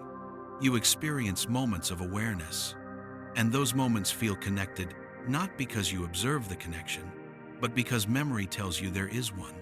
Just like time, the self may not be a thing that continues. It may be a pattern that reappears again and again and again. Each appearance feels like me because it contains memory of previous appearances. But memory does not guarantee continuity. It only guarantees resemblance. This idea feels unsettling because it touches something deeply personal. We equate continuity with existence. To question continuity feels like questioning survival itself. But let's slow down and look carefully. Where exactly is the self located? Not the body changes constantly. Cells replace themselves. Sensations come and go. Not thoughts. Thoughts appear, vanish, and are replaced. Not emotions. They rise and fall like weather. If you remove sensations, thoughts, and emotions, what remains? People who have looked closely often report something surprising. Awareness remains. But awareness has no shape, no name, no history. It does not feel old or young. It does not feel like it has traveled from the past. It simply appears fresh, immediate, unburdened, and then content fills it. Thoughts arrive, memories arrive, identity assembles. The feeling of me forms around that assembly, but the assembly is not the awareness itself. It is layered on top, which suggests something radical. The self may not be the observer. The self may be the story the observer tells about continuity. This mirrors everything we have seen about time. Time is not experienced directly. It is inferred from memory. The self may work the same way. You infer a continuous I by linking memories together. Without memory, the self collapses. This is not theoretical. In certain neurological conditions, people lose the ability to form new memories. They remain conscious. They speak. They react. They feel emotions, but their sense of self becomes fragile. Each moment feels strangely isolated. Familiarity fades. The story breaks. They are still aware, but the me is not stable. This tells us something important. Awareness can exist without a stable self, but a stable self cannot exist without memory, which means the self depends on the same glue that time does, memory. And memory does not guarantee continuity. It guarantees narrative. Now, consider the blinking universe again. if reality appears in discrete moments, and if each moment is a complete configuration, then each moment may contain a version of you. This fard, not the you, but a you. Each version contains memories of previous moments, creating the impression of persistence. But there may be no single entity traveling through time, only a sequence of similar configurations. This idea sounds abstract until you notice something simple. You never experience being carried from one moment to the next. You only experience being here, always now. The feeling of having come from somewhere is added afterward. The feeling of going somewhere is anticipation. Both are constructions. The core of experience is appearance, not travel, which means the self may not be moving through life. Life may be appearing around the self again and again, and the self appears with it. This reframes identity completely. You are not a continuous object extended through time. You are a recurring event. Appearance that includes memory of previous appearances. And because the appearances are similar enough, you call them the same person. But similarity is not continuity. A wave on the ocean looks continuous, but it is not the same water. It is a pattern moving through replacement. The wave does not persist. The pattern does. What if the self is more like a wave than a particle? Not a thing that endures, but a pattern sustained by recurrence. This explains something quietly profound. Why does the self feel most fragile when memory is disrupted? Why do intense experiences fragment identity? Why does deep meditation dissolve the sense of me? Because when memory loosens, the stitching weakens. And when the stitching weakens, the illusion of continuity fades. What remains is awareness, but without a center, without a name, without a timeline. People often describe this as both terrifying and liberating. Terrifying because the familiar me disappears. Liberating because something more spacious remains. This suggests that the self is not fundamental. It is functional. It allows planning, responsibility, survival. But it is not what awareness is made of. And if the self is functional, not fundamental, then it may not persist the way we think it does. This does not mean you don't exist. Olajo. It means existence may not require continuity. It may require recurrence. Each moment of awareness exists fully, complete, not half finished, not waiting for the next. And when the next appears, it feels connected only because memory bridges them. Remove memory, and each moment stands alone, still vivid, still aware, just not owned by a continuous me. Rail. Now let's look at the emotional resistance to this idea. We fear that if the self is not continuous, then something essential is lost, that death becomes annihilation, that meaning evaporates. But this fear may come from confusing continuity with value. A sunset does not need to last forever to be real. A note does not need to persist to be meaningful. An experience does not need to stretch across time to matter. Perhaps meaning does not require continuity. Perhaps meaning arises from presence, from appearing fully, from being complete in each moment. If that is true, then the self does not need to travel through time to be real. It only needs to appear, again and again, which leads to a strange but gentle thought. You may not be the same person you were a moment ago, but that may not matter, because the person who appears now is complete, and the person who appears next will also be complete. The sense of loss only arises when we cling to continuity as a requirement, but continuity may not be required by reality, only by habit. Now, consider how this changes the question of death. We usually imagine death as the end of a continuous line, a termination of the self's journey through time. But if the self is not a continuous traveler, then death may not be a break in continuity. It may be the absence of further appearances, not a disruption, a stopping of recurrence. This does not answer what comes after. It simply reframes what before meant. The self was not carried from moment to moment. It was appearing, which means what matters is not how long the self lasts, but how fully it appears. This is not a comforting conclusion. It is a quiet one. It does not promise permanence. It does not offer guarantees. It simply removes assumptions. And once those assumptions fall away, something else becomes visible. Awareness itself does not seem to age. It does not feel like it has a history. It does not feel like it moves forward. It simply notices, which brings us back to the deepest thread running through everything we have explored. Time may be constructed. The present may be too thin to exist. Matter may reappear rather than persist. The self may be a pattern, not a traveler. But awareness, the bare fact of experiencing, does not seem to depend on any of these. It may not blink in the same way. It may not require memory. It may not require identity, which means awareness may not be inside the universe. The universe may be appearing inside awareness. This is not a claim. It is a possibility, one that becomes harder to ignore the further we go. If awareness is more fundamental than time, matter, and self, then the question is no longer what happens to us in time. It's not, end quote. The question becomes something far more subtle.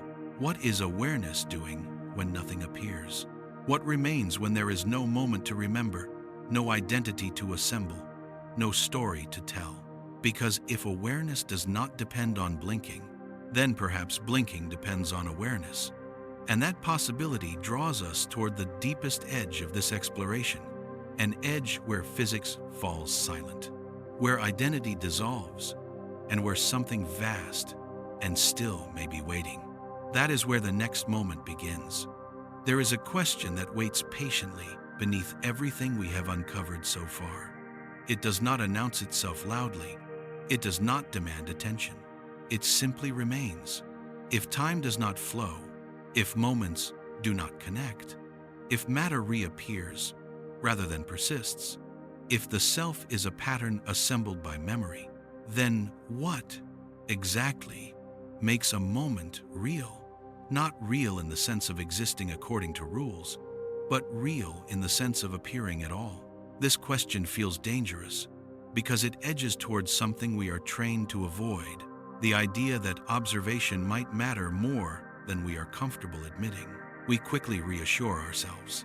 The universe existed long before minds appeared. Stars burned. Galaxies formed. Matter organized itself without anyone watching. And this is true. But notice something subtle. Saying the universe existed before observers is not the same as saying it existed without observation, because before is already a temporal concept, and time itself is now under question. If time is not fundamental, if it is constructed, then the idea of before observers becomes less stable than we assume.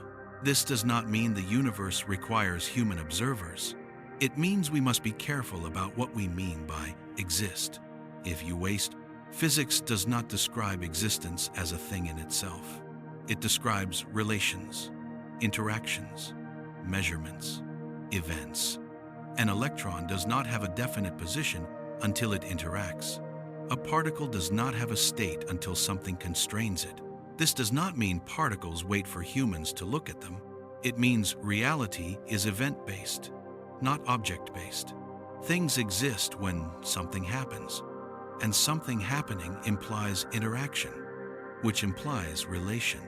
This shifts the question, not does the universe need an observer, its program, but does the universe need interaction to exist in a definite way? And planes where. And interaction is a form of observation, not conscious observation, relational observation. One thing constraining another, one system registering another. This is enough to bring a moment into being. In a blinking universe, moments do not persist. They appear, and appearance requires conditions, constraints, rules, relations. So the universe may not require an observer in the sense of a witness, but it may require a structure that allows appearances to be defined at all. And this is where awareness quietly re-enters the discussion. Because awareness is not necessarily personal. It is not the voice in your head. It is the condition of noticing, the condition of appearing. And while your individual awareness may blink, may fade, return, assemble identity, awareness as a condition may be something else entirely. Consider this carefully. When you fall into deep sleep, your personal awareness disappears. Thoughts stop. Identity dissolves. Memory pauses. And yet, the universe does not vanish. Or does it? From your perspective, it does. 8 hours pass in the universe. But for you, nothing happens. No time passes. No moments occur. You are not aware of the universe continuing. From your side of experience, existence collapses into absence. Then suddenly awareness returns, and with it, the universe appears again, complete, coherent, carrying memory. This is not proof that the universe requires your awareness, but it is proof that your universe requires awareness to exist for you. Existence without awareness is indistinguishable from non-existence, which suggests something subtle. Awareness may not create the universe, but the universe may only appear in the presence of awareness.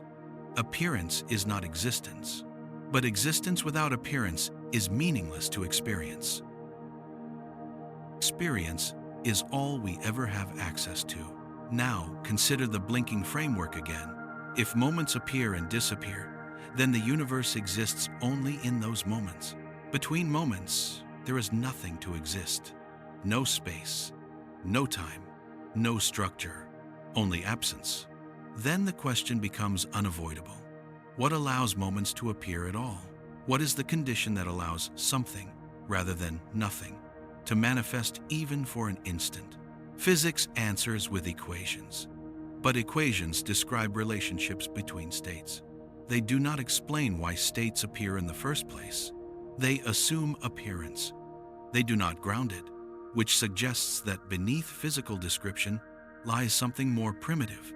Not a thing, a condition, a capacity. The capacity for appearance. And this is where awareness stops being a psychological phenomenon and starts becoming something more abstract. Awareness, stripped of identity and memory, is not a thinker. It is a field of openness, a condition in which appearances can arise. This does not mean awareness belongs to you.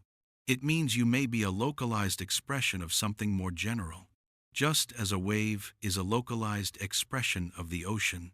Now notice how this reframes the idea of observation. The universe may not need observers to exist as structure, but it may need something like awareness to exist as appearance. Without appearance, there are no moments. Without moments, there is no time. Without time, there is no sequence. Without sequence, there is no universe as we understand it.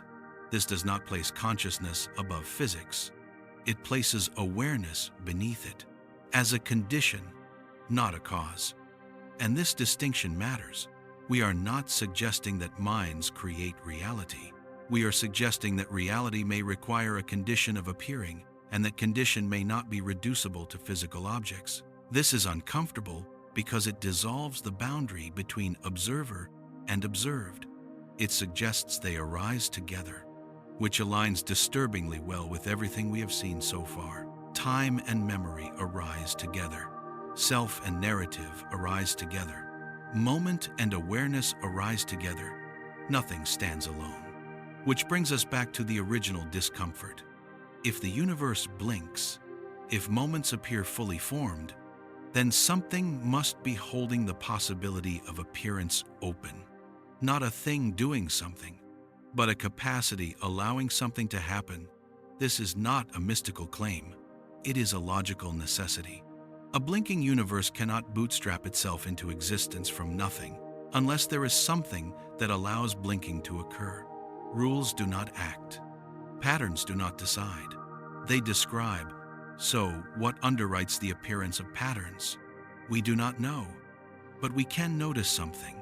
Awareness does not appear to be bound by time in the way other things are. It does not feel like it comes from the past or moves into the future. It is always here, not as a moment, but as a condition. You never experience awareness arriving. You only experience content arriving within awareness.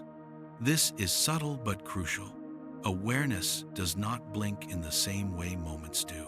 Content blinks, thoughts blink, sensations blink, identity blinks, but awareness remains as the open field in which blinking occurs. Even when content stops, in deep stillness, awareness does not vanish. It simply notices nothing, which suggests awareness may not be an object in the universe. It may be the condition under which objects appear, and if that is the case, then the universe does not exist inside time. Time exists inside appearance, and appearance exists inside awareness. This is not something we can prove. It is something we begin to suspect when every other assumption has been stripped away. Time fails to be fundamental. Matter fails to be fundamental. Self fails to be fundamental. But awareness remains, not as a belief, as a direct fact. You can doubt everything else. You cannot doubt that experience is happening. And if experience is happening, then something is allowing it to happen. This is where science becomes quiet, not because it has failed, but because its tools are designed to describe appearances, not conditions.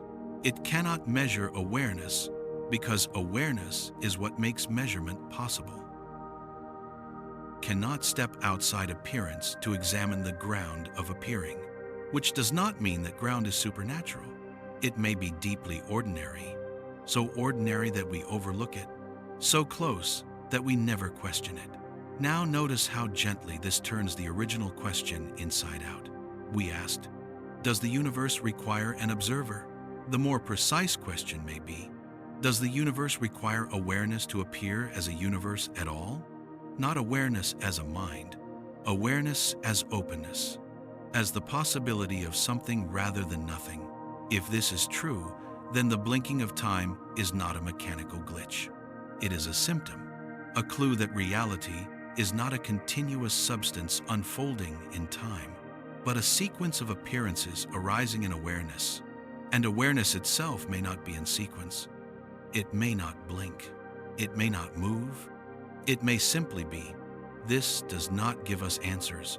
It gives us a direction of inquiry, one that no longer points outward toward particles and clocks, but inward toward the nature of appearing itself. And if we follow that direction, the next question becomes unavoidable. If awareness does not blink like time does, then what happens to awareness when no moment appears? What remains in the gap? Because if the universe blinks off and awareness remains, then the gap between moments is not empty. It is something else entirely. And whatever that is, it may be the most fundamental aspect of reality we have yet encountered. That is where the next moment opens. If awareness does not blink and moments do, then time itself begins to look less like a river and more like something granular, not continuous, not smooth, but made of pieces, fragments, quanta. This idea feels strange only because we are trained to imagine time as a background, a stage that everything moves across. But stages assume continuity, and continuity is precisely what has been dissolving as we look closer. So let us turn the question gently. What if time is not a medium, but a population? Not something that flows, but something that appears piece by piece, like particles. We already accept this logic in other domains. Light feels like a wave, smooth, continuous, filling space. But when examined closely, it arrives in packets, photons, discrete units that never smear into one another. Energy behaves the same way. Matter behaves the same way. So why would time be different? Perhaps it is not. Perhaps time itself is quantized, not metaphorically, but structurally. Perhaps what we experience as duration is the result of countless microscopic time events appearing in rapid succession, not a line, a swarm, and swarms feel continuous only from a distance. Imagine standing far away from a beach. The waves blur together into a smooth surface. Step closer, and the surface breaks into ripples. Closer still, and you see droplets, individual impacts, splashes, separations. Continuity dissolves into discreteness the closer you look. Time may behave the same way. At the scale of human perception, it feels smooth, but at deeper levels, it may break into indivisible units, temporal atoms, not moments inside moments. Moments as the smallest possible things. If this is true, then there is no such thing as half a moment. Even, just as there is no half photon, there is either a moment or there is not. This reframes blinking in a new way. The universe does not flicker arbitrarily. It updates in units. Each unit is a complete, self-contained configuration. And between units, nothing exists, not even time itself, which means the universe is not made of time.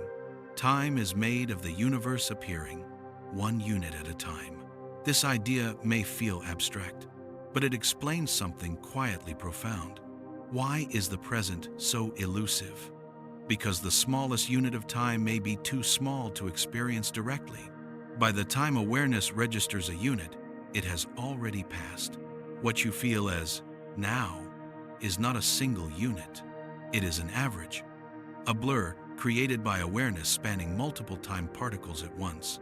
Just as motion blur hides individual frames, now consider the implications. If time is particulate, then continuity is an emergent property, not a given. Flow is not fundamental. It is a perception created by the density of units and the limitations of awareness. This explains why time can feel jumpy in certain states. Shock, in deep fear, in altered consciousness, the blur weakens. The particles become more noticeable. Moments feel disjointed. Reality feels like frames instead of flow.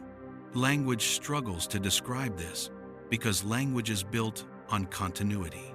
It assumes before and after. It assumes connection, but the experience itself is unmistakable. Time feels granular, as if it were made of clicks instead of streams. This is not the mind breaking. It may be the mind noticing structure it usually smooths over. Now notice how this aligns with everything else we have uncovered. Matter does not persist, it reappears. The self does not endure, it recurs. Time does not flow, it updates. Everything points toward discreteness, which raises a new and delicate question. If time is made of particles, what governs their arrangement? Particles do not arrange themselves randomly. They follow constraints, patterns, probabilities. So do time particles have rules? Do they appear at a constant rate? Or does their density vary? This may explain something we have always felt, but rarely articulate. Time does not always feel equally dense. Some moments feel packed thick with sensation and meaning. Others feel thin, empty, stretched, barely there. This is usually explained psychologically, but perhaps there is also a structural component. Perhaps the rate at which time units appear relative to awareness changes. Not because the universe changes, but because alignment changes. Awareness may sample time units at different rates.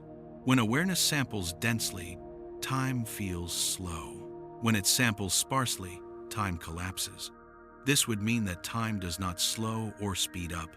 Awareness does. It changes how many units it integrates into experience, which means duration is not a property of time itself. It is a property of integration. How many time particles are stitched together into a felt span. This also explains why the future feels open and the past feels fixed. The past is composed of integrated units stitched into memory. The future is composed of units that have not yet appeared, or perhaps more precisely, units that have not yet been integrated. The future is not empty. It is unassembled, which means Uncertainty does not lie in time. It lies in integration. Now consider how this reframes causality. If time is particulate, then causes do not flow into effects. Instead, each time unit appears with a configuration that encodes relationships to other units.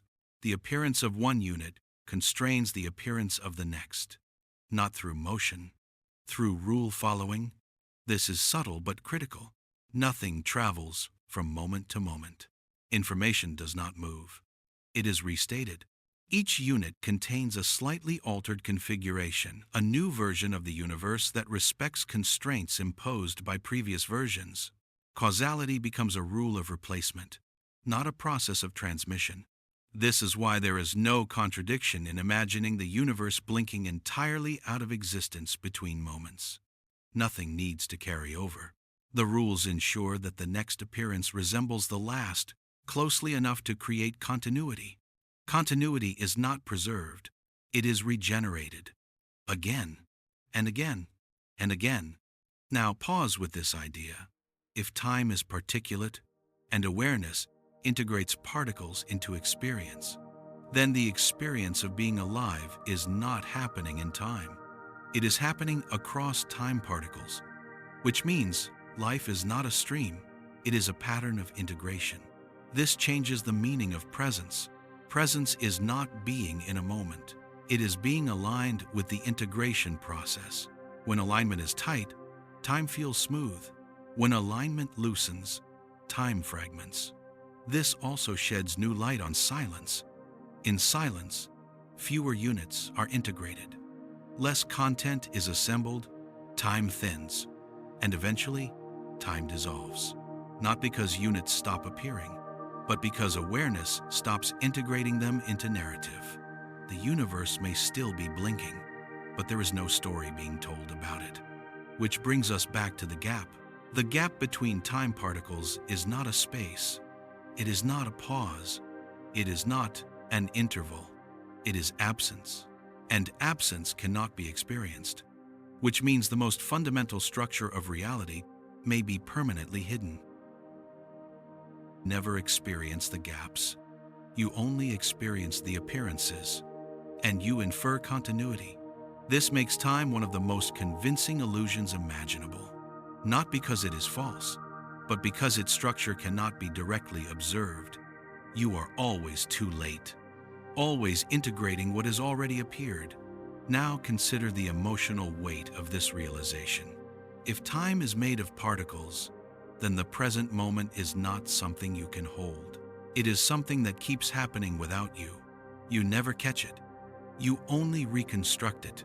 This explains a quiet sense of loss that lives in the background of experience.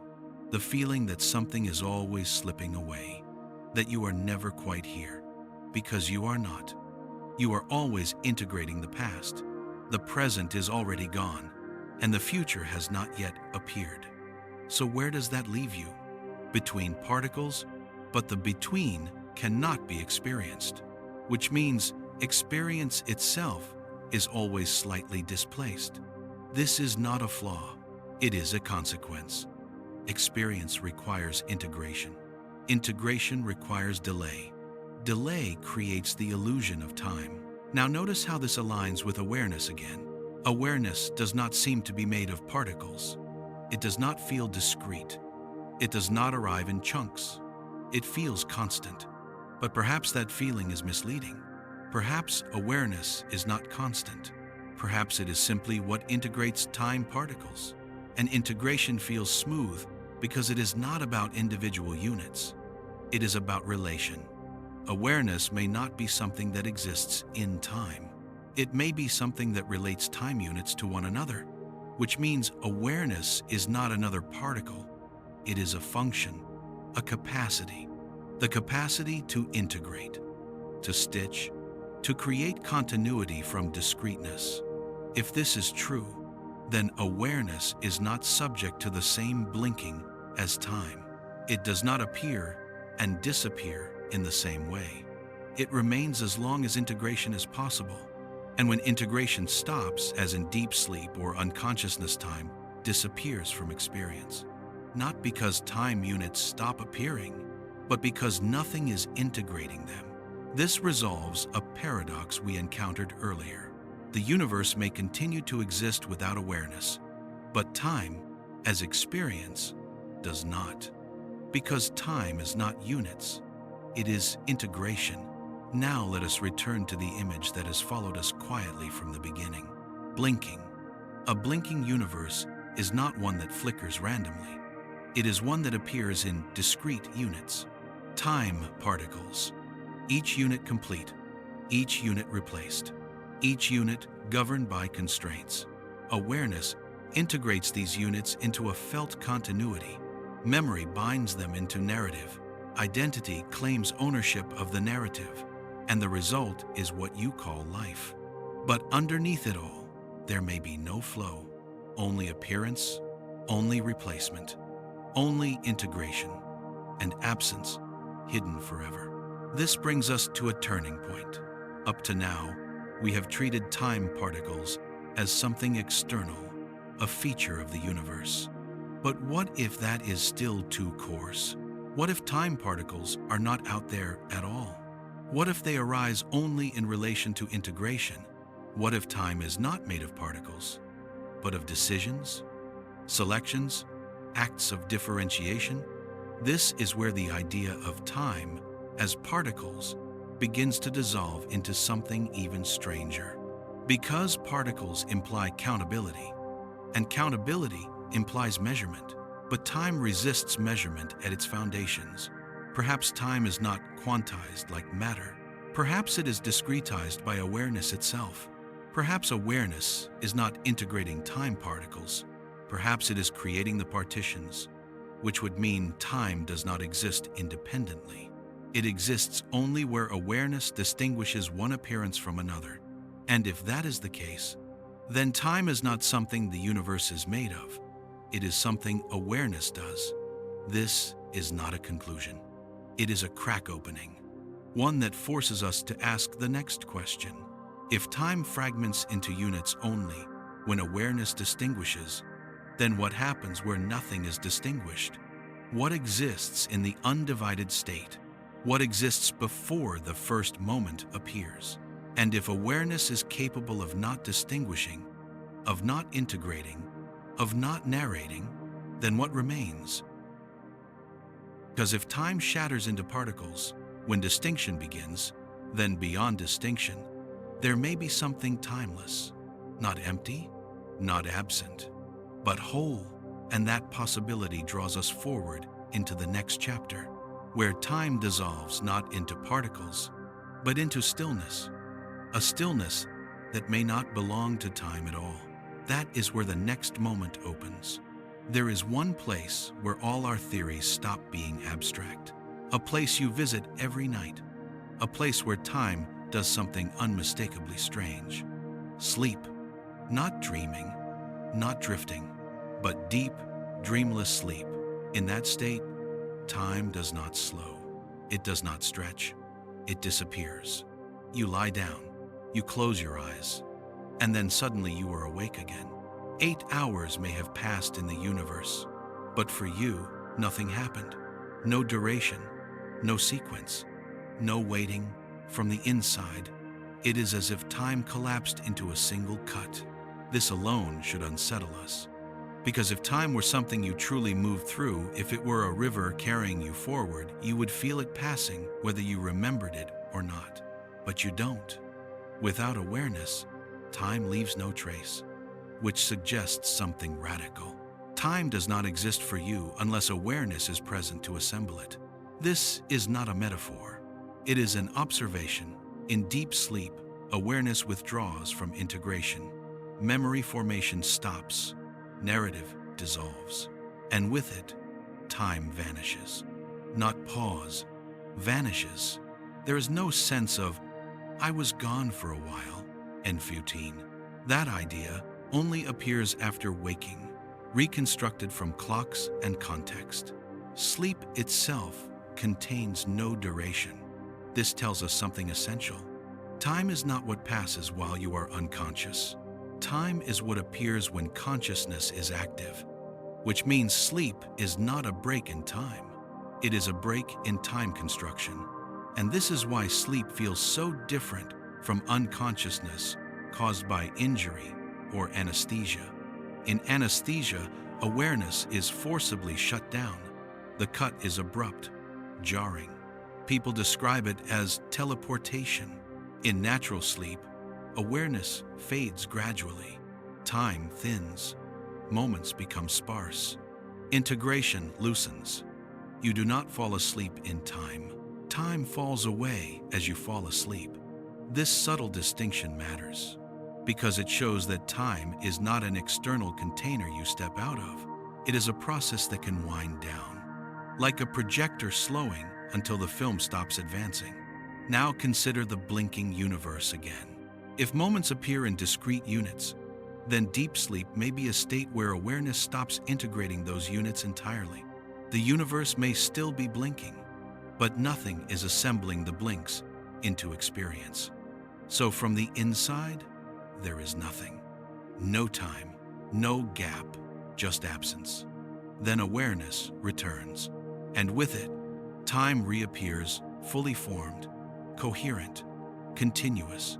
No catching up, no confusion, no sense of having missed anything, which means something remarkable. Time does not accumulate while you are asleep. It is not stored. It is not waiting. It is reassembled upon waking. This directly challenges the idea that time is something you move through regardless of awareness. Instead, it suggests that time is something you generate when awake. And when you stop generating it, it vanishes completely. This explains a subtle emotional truth.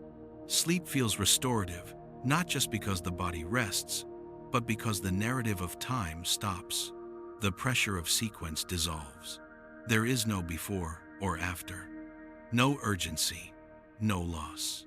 Just nothing, which is deeply relieving. Now consider dreams. In dreams, awareness is partially active, but integration is distorted. Time behaves strangely. Hours of story unfold in minutes, or a single moment stretches endlessly. This is not because the universe changes. It is because integration is unstable. Dream time is time without rules, which shows us something important. Time has rules only when awareness enforces them. Remove enforcement, and time becomes fluid.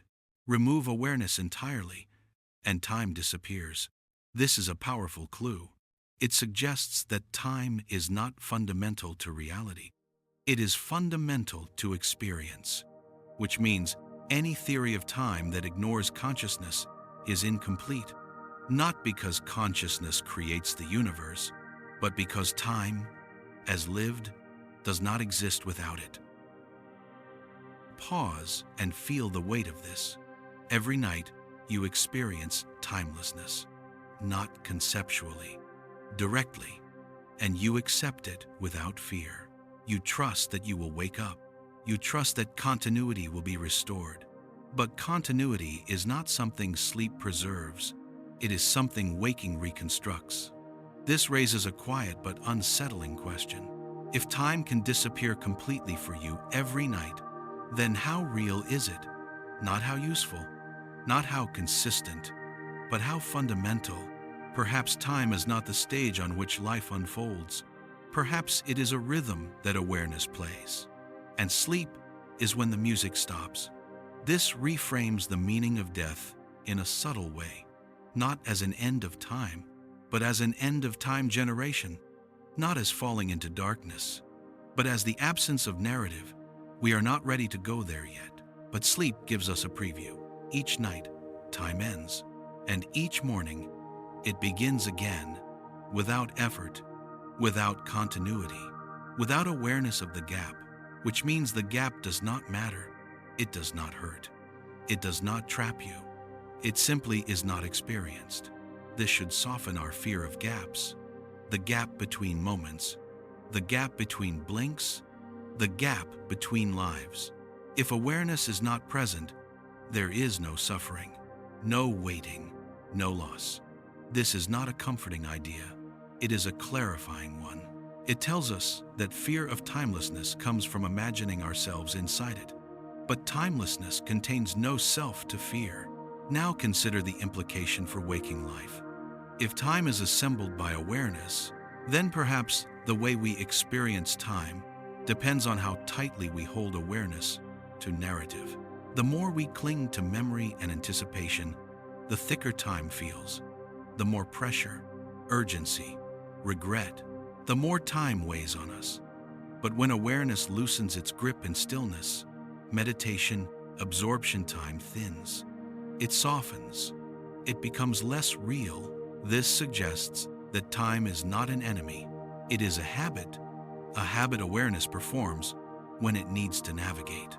And sleep is when the habit rests. Now return to the central image, blinking. In sleep, awareness stops blinking with the universe. It stops sampling. It stops integrating. The universe may continue to blink or not, it does not matter. Because blinking without integration produces no time, which means time exists only at the intersection of appearance and awareness. And when that intersection dissolves, time dissolves with it. This brings us to a turning point. We have now seen that time does not flow, does not persist without memory, does not exist without awareness, disappears entirely in sleep. What remains to be explored is not time itself, but the thing that experiences its absence without being harmed, awareness. Not the self, not identity, not narrative, just the capacity to experience or not experience without needing time to pass. If awareness can exist without time, then awareness may be more fundamental than time. And if awareness is more fundamental than time, then time may not be the ground of reality. It may be a surface effect, a shimmer, a rhythm, a blinking pattern assembled into meaning. This is where the exploration begins to turn inward again. We have looked at the universe. We have looked at matter. We have looked at time. Now we must look at the space between thoughts. Because if time disappears in sleep, then the smallest version of that disappearance may already be happening right now. Between one thought and the next. Between one breath and the next. Between one moment of awareness and the next. Those tiny gaps may hold the same timeless quality as deep sleep. And if that is true, then timelessness is not far away. It is already here, hidden in plain sight. That is where the next moment opens. If sleep shows us time disappearing completely, then waking life offers a quieter demonstration. Smaller, subtler, easier to miss. It happens between thoughts. You rarely notice it, because the mind is quick. It fills silence with noise. It replaces one idea with another before you can sense the gap. But the gap is there, always. A thought appears. It dissolves. Another appears. And for a fraction of something, not a fraction of time, but a fraction of awareness, there is nothing in between. No image, no word, no direction. A blank openness. This space is so brief that it leaves no memory. And because memory is what makes time feel real, the space feels as if it never existed. But it did. You just didn't record it. Now pause for a moment and listen inwardly. Do not look for a thought. Do not suppress thought. Simply notice what happens when one thought ends. There is a tiny suspension, a stillness that is not effortful, and then something else arises. This space between thoughts is not sleep. You are awake, aware, yet there is no time inside it. No sense of duration, no sense of before or after, which tells us something profound. Timelessness does not require unconsciousness. It only requires the absence of narrative. Between thoughts, the brain is not assembling a story. Memory is not being updated. Anticipation is not being projected. Integration pauses. And when integration pauses, time disappears. Not because the universe stopped, but because awareness stopped dividing. This is the smallest unit of timelessness you can experience while awake.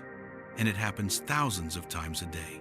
You simply overlook it because it contains nothing, and the mind is trained to ignore nothing. But nothingness is not the same as absence of awareness.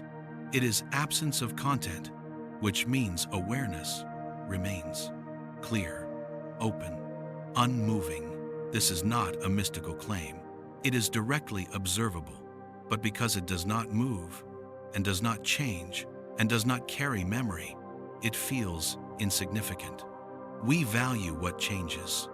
We value what accumulates. We value what tells a story. But the space between thoughts tells no story, so we pass over it. Yet this space may be the key to everything we have been circling, because it shows us, in miniature, what sleep shows us in full. That awareness does not require time. Time requires division, and division is an activity. The moment awareness distinguishes one thing from another, time is born. Before that distinction, there is no time to speak of. Now consider how thoughts behave. They do not flow. They arrive, fully formed, then they vanish. Thought is not a stream. It is a sequence of events, appearances, and between appearances, there is nothing to experience except awareness itself, which means the mind is already blinking. Thought blinks, attention blinks, perception blinks, and awareness quietly witnesses the blinking without blinking itself.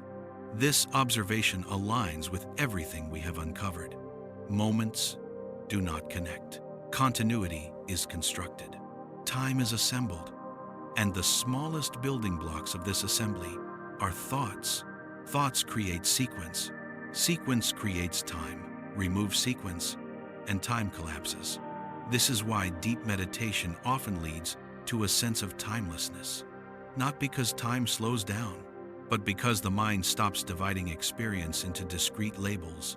Thoughts become sparse. The space between them expands. And in that space, there is no sense of passing, no direction, no urgency, just presence. People describe this as peace, but peace is not the point. The point is that it reveals structure. It reveals that time is not the container of experience. It is a byproduct of differentiation. Now notice something subtle. Even when there are no thoughts, there is still awareness. You do not disappear between thoughts. You do not fall asleep. You remain, which means awareness is not made of thought. And if awareness is not made of thought, then it is not made of time either. Thoughts require sequence. Awareness does not. This is a radical distinction, because we usually equate being conscious with thinking. But thinking is content. Awareness is capacity. And capacity does not move. It does not progress. It does not age. It simply allows things to appear. Now consider the emotional weight of this. Most of our suffering is tied to time, regret, anxiety, impatience, fear of loss. All of these require a timeline. They require memory pulling us backward and anticipation pulling us forward. But in the space between thoughts, there is no regret, no anxiety, no timeline, not because problems are solved, but because time is not being constructed. This does not mean we should live without thought. Thought is necessary. Narrative is useful. Time allows coordination, planning, survival, but it does mean that time is optional, not always, but intermittently, and those interruptions are already happening. Between thoughts, between breaths, between moments of attention, this reframes the idea of presence. Presence is not focusing on the present moment, because the present moment, as we have seen, is too thin to exist. Presence is resting in the space where division has not yet occurred, the space where experience has not been labeled, and in that space, time does not appear. This suggests that timelessness is not an altered state. It is the default state that gets obscured by constant differentiation. Now think back to the blinking universe. If the universe appears in discrete configurations, And if awareness integrates those configurations into a story, then thought is the mechanism of integration. Thought links appearances. It names them. It orders them. It creates before and after to so day. But awareness itself does not perform this linking. It simply witnesses. So between thoughts, awareness is free from time, which means the gap between thoughts may be more fundamental than the thoughts themselves, because thoughts depend on the gap. Without a gap, thought would be continuous noise, indistinguishable, meaningless. The gap gives thought its edges. Just as silence gives music shape, this means time, too, depends on gaps, not flows, not movement, gaps, and gaps are not things. They are the absence of differentiation. This is why they cannot be experienced as duration. They leave no memory. They feel like nothing happened, but something did happen. Differentiation stopped, which reveals something quietly powerful. You are already touching timelessness. Not in the future, not in deep sleep, not in some extreme state. Right now, every time a thought ends, every time attention shifts, every time the mind pauses before filling the silence. These moments are usually too subtle to notice, but once noticed, they change how time feels. Time becomes less solid, less oppressive, more like a rhythm that comes and goes, which brings us to a critical turning point. Up to now, we have been exploring time as something that may not be fundamental. But here, between thoughts, we see that time is not even constant in experience. It flickers, appears with thought, disappears without it. This suggests that time is not a background at all. It is a foreground activity, an overlay, and overlays can be removed temporarily, effortlessly, by not doing anything at all. Now consider the fear that arises here. If time disappears between thoughts, then what happens to the self? Because the self is made of thoughts, memories, labels, stories. Between thoughts, the self is not present in the usual way. There is awareness, but no identity. This is why people sometimes fear silence, because silence dissolves the familiar me, it-ten. But what replaces it is not nothing. It is awareness without ownership, awareness without history, awareness without duration. This is not annihilation.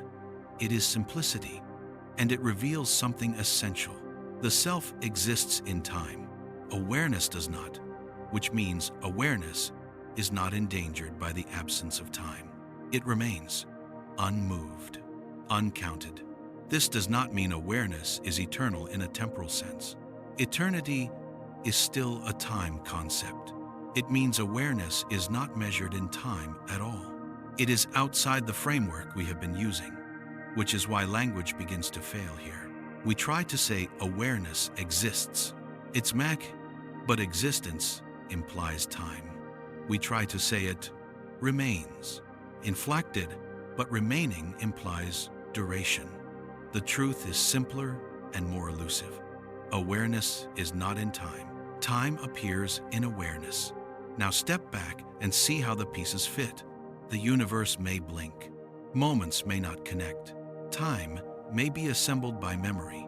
Sleep may dissolve time completely. Between thoughts, time vanishes while awareness remains. All of this points to the same conclusion, approached from different angles. Time is not fundamental.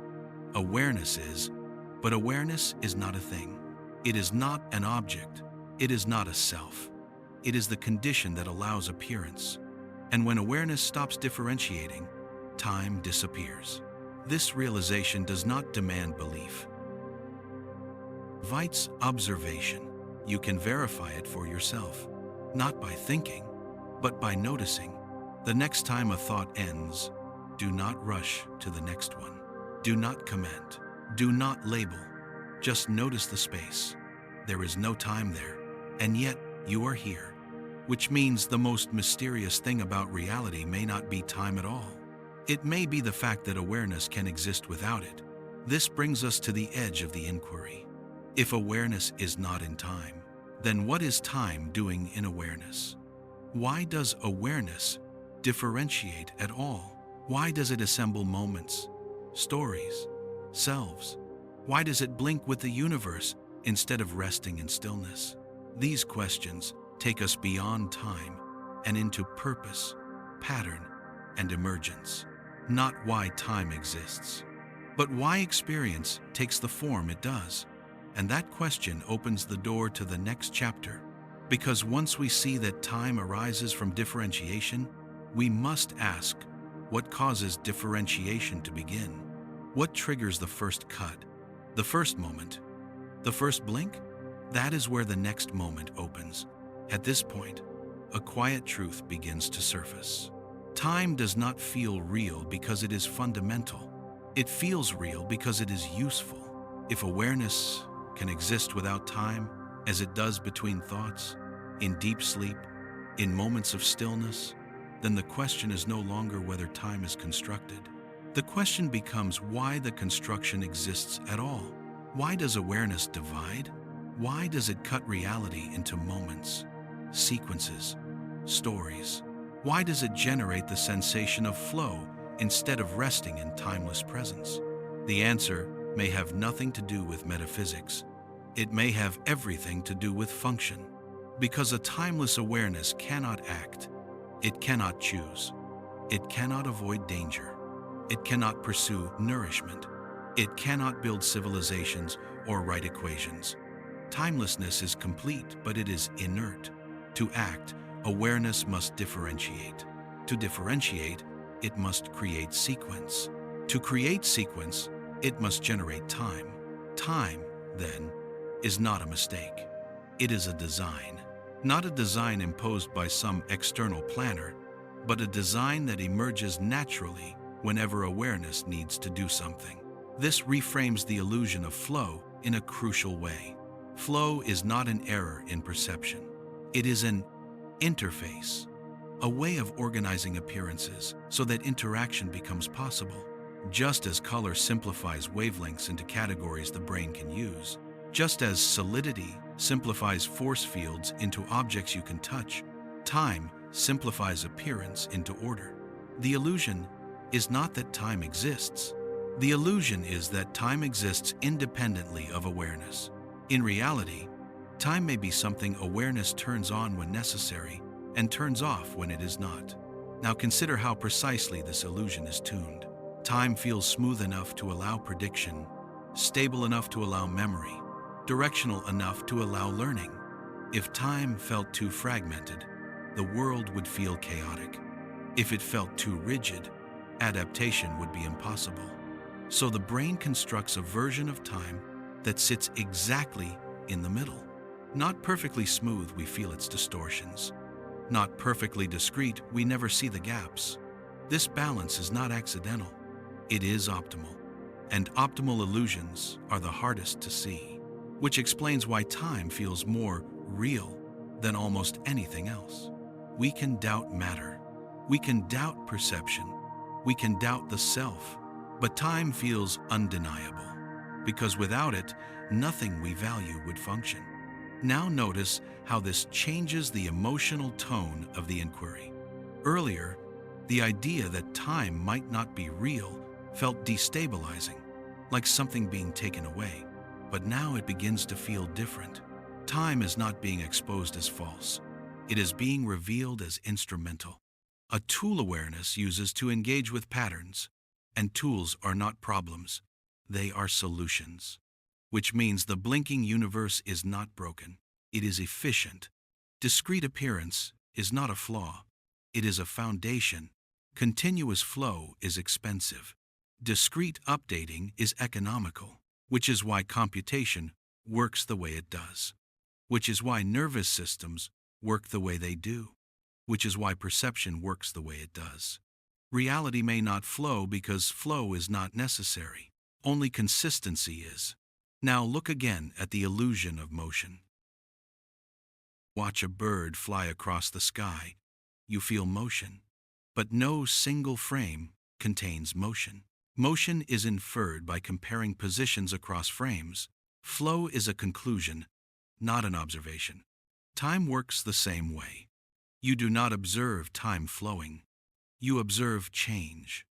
And awareness infers flow to make sense of change. This inference is so automatic that it feels like perception. But it is interpretation, which means time is not something you see, it is something you assume. And assumptions feel real when they are never questioned. Now consider how early this assumption forms. Children learn sequence before they learn language, before they learn logic, before they learn identity. Before they can say I, they already feel before and after. Time is foundational to learning itself, which means questioning time feels like questioning the ground beneath knowledge. But perhaps this is precisely why it must be questioned carefully, not to remove it, but to understand it. Because once you see time as an interface rather than a substance, your relationship to it changes. You no longer feel trapped inside it. You begin to notice when it tightens and when it loosens, when urgency is real and when it is manufactured. This does not stop time from functioning. It gives you flexibility within it. Now think again about moments of awe. Standing beneath a vast night sky, watching waves crash endlessly, listening to music that dissolves thought. In these moments, time softens, not because clocks stop, but because narrative weakens. Awareness is still present. Experience is still vivid, but the sense of sequence fades. You are not going anywhere is too manic. You are simply here. And in that here, time is unnecessary. This tells us something important. Time is not always required. It is summoned when needed, which means time is conditional, contextual, situational. This aligns with everything we have seen so far. Time disappears in sleep. Time thins in stillness. Time distorts in emotion. Time fragments in trauma. Time collapses in silence. These are not malfunctions. They are modes, different configurations of the same system, which suggests that awareness has access to multiple temporal settings. Time is not fixed. It is adjustable. But because it is so tightly linked to survival, we rarely notice the adjustment. We only notice when something goes wrong. Now consider the idea of living in the present. Minist. We often interpret this as focusing on the now, but the now, as we have seen, is too thin to exist. So what does presence actually mean? It does not mean attending to a moment in time. It means relaxing the construction of sequence. It means allowing awareness to rest without immediately dividing experience into before and after. Presence is not a location. It is a mode where time is not dominating perception. This is why presence feels spacious. It is not because time expanded. It is because time stepped back. Now bring this insight back to the blinking universe. If the universe appears in discrete configurations, then flow is not happening at the cosmic level. Flow is happening at the interpretive level. Awareness reads configuration A, then B, then C, and infers motion. But the universe itself may simply be presenting states. It does not move. It updates, and awareness turns updating into flowing. This is not deception. It is translation. Just as your brain translates electromagnetic waves into color, just as it translates pressure waves into sound, just as it translates neural firing into emotion, time is another translation, a way of making discrete appearances usable, which means the illusion of flow is not something to escape. It is something to understand. Because understanding reveals choice, and choice changes experience. You cannot turn off time completely while awake, nor should you. But you can notice when time is unnecessary. You can notice when urgency is imagined. You can notice when the mind is accelerating narrative without reason. And in those moments, you can let time loosen. This is not philosophy. It is skill. a skill rooted in observation. Now notice how this gently resolves a tension we have been carrying. Earlier, the idea that time might not be real felt like it undermined meaning. Meaning does not come from duration, it comes from depth. A moment does not need to last long to matter. It needs to be fully inhabited. And full inhabitation does not require time, it requires presence. Which means the value of experience is not measured in hours or years. It is measured in clarity. This is why a single moment can change a life. Not because it is long, but because it is complete. Now step back and see the larger pattern. Time appears when awareness differentiates. Differentiation enables action. Action enables survival. Survival enables complexity. Complexity eventually circles back and questions time itself, which is exactly what we are doing now. This is not a mistake. It is an expression of the same system turning inward. Awareness, having mastered the use of time, now begins to see through it, not to abandon it, but to relate to it more skillfully. And this may be the real meaning of inquiry, not to find final answers, but to reveal layers of interpretation. Time is one such layer, a powerful one, a necessary one, but not the deepest. Now consider the question that remains. If the illusion of flow is a design, and awareness can step out of it temporarily, then what determines when awareness differentiates and when it does not? Why does the system sometimes rest in stillness and sometimes burst into sequence? What triggers the first cut, the first distinction, the first moment? This question takes us back to the very edge of time's origin. Not the origin of the universe, but the origin of sequence, the origin of division, the origin of experience as many rather than one. Because once differentiation begins, time is inevitable. And if differentiation is optional, then something else must be more fundamental than time. Something that does not depend on sequence. Something that can remain whole.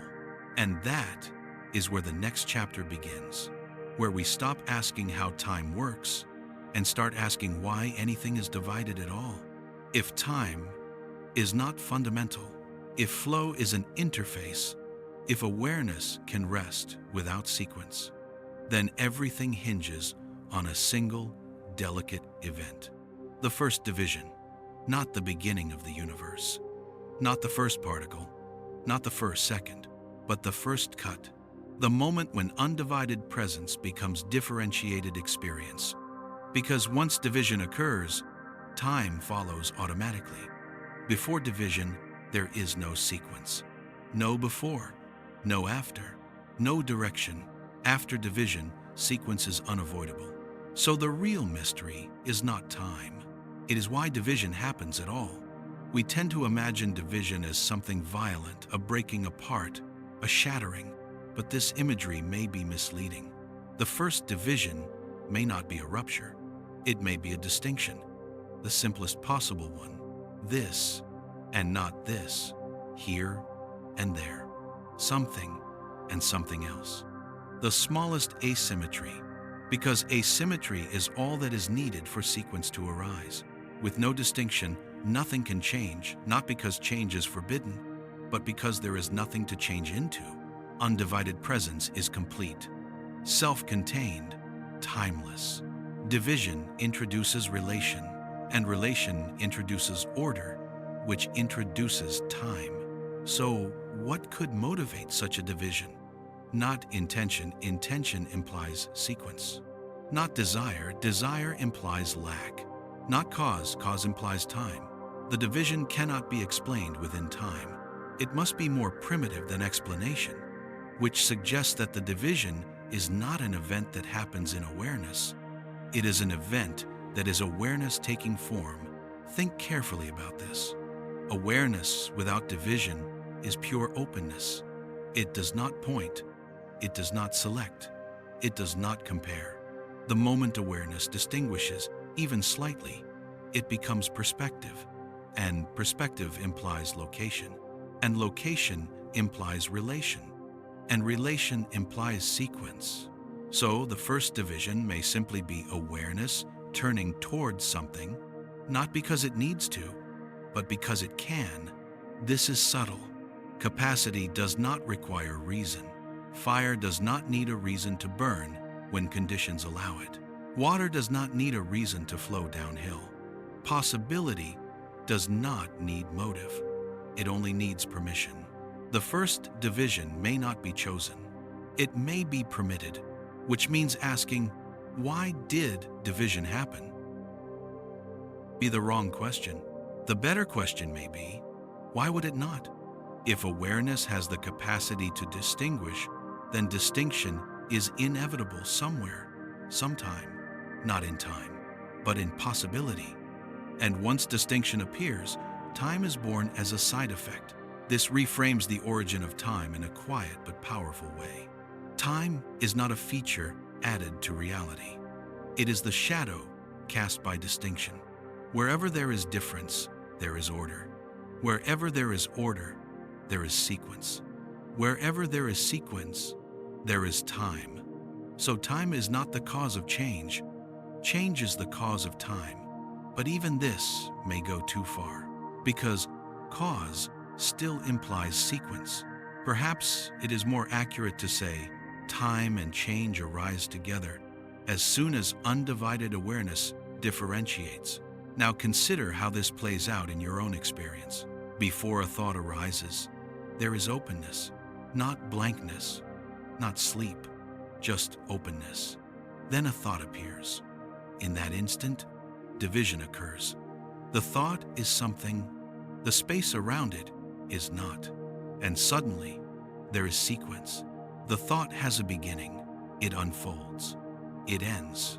Time appears with it. This is not coincidence. It is structure. Thought is differentiation. And differentiation produces time. Now scale this up.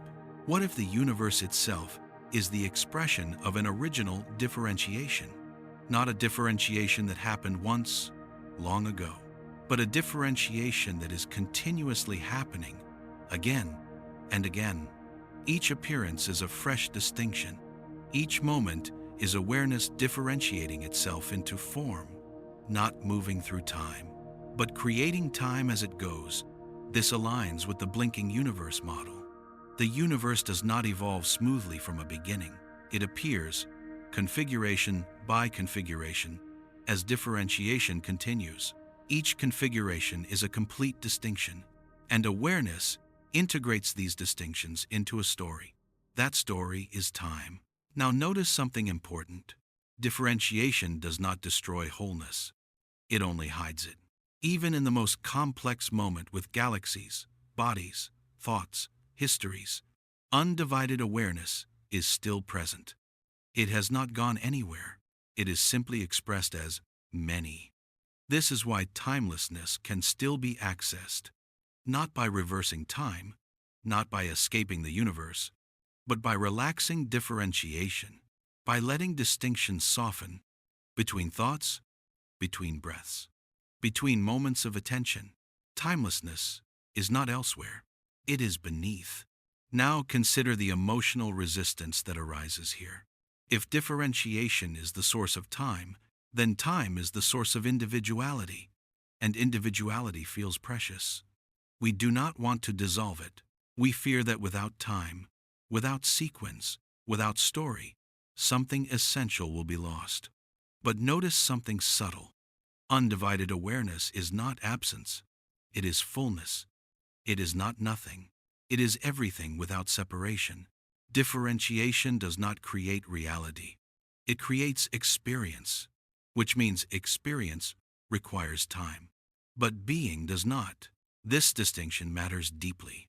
You can exist without time. You cannot experience without it. Time is the cost of experience, not a punishment, a price. And the price is division. This reframes suffering in an unexpected way. Suffering is not caused by time itself. It is caused by clinging to particular differentiations, specific stories, specific identities, specific sequences. The more rigid the differentiation, the heavier time feels. The more flexible it is, the lighter time becomes. This is why moments of flow feel timeless. Not because time disappears, but because differentiation aligns smoothly. There is no friction, which suggests that the problem is not time. It is resistance to change within time. Now return to the origin question one last time. Why did the first division occur? Perhaps it did not occur once. Perhaps it is occurring now. Right now, every moment is the first moment. Every appearance is a fresh distinction. The universe is not old. Age is a story built from memory. The universe is new, always. And time is the memory of repeated newness. This is a radical inversion. We think the universe moves forward from the past, but perhaps the universe is continuously arising from wholeness into distinction. Points backward, not forward. Backward toward memory. Backward toward accumulation. Forward is always unknown. Not because it has not happened yet, but because it has not been differentiated yet. Which means the future does not exist as a place. It exists as potential, undivided. And the moment it differentiates, it becomes present, then immediately becomes past, as memory integrates it. This cycle happens endlessly. Blink, differentiate, integrate, remember, blink again. This is not a machine running down. It is a process renewing itself. Now notice how gently this dissolves fear of the unknown. The future is not a dark corridor you must walk into. It is undivided possibility. It is not threatening. It is simply uncut. And when it does cut into form, it does so completely.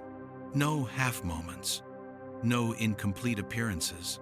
Each moment arrives whole, which means you never experience almost existing.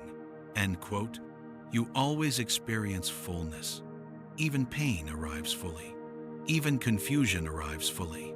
The incompleteness we feel comes from resistance, not from reality. Now step back. We have followed time from flow to blink, from blink to particle, from particle to integration, from integration to differentiation. We are now standing at the threshold where time is no longer the central question. The central question becomes, what is awareness, such that it can differentiate into experience and yet remain whole? Because awareness seems to be doing something extraordinary. It allows division without losing unity. It allows time without being in time. It allows experience without being fragmented. This is not something matter can do, not something time can do. Only awareness seems capable of this paradox, which suggests that awareness is not a feature of the universe. It is the ground from which the universe appears.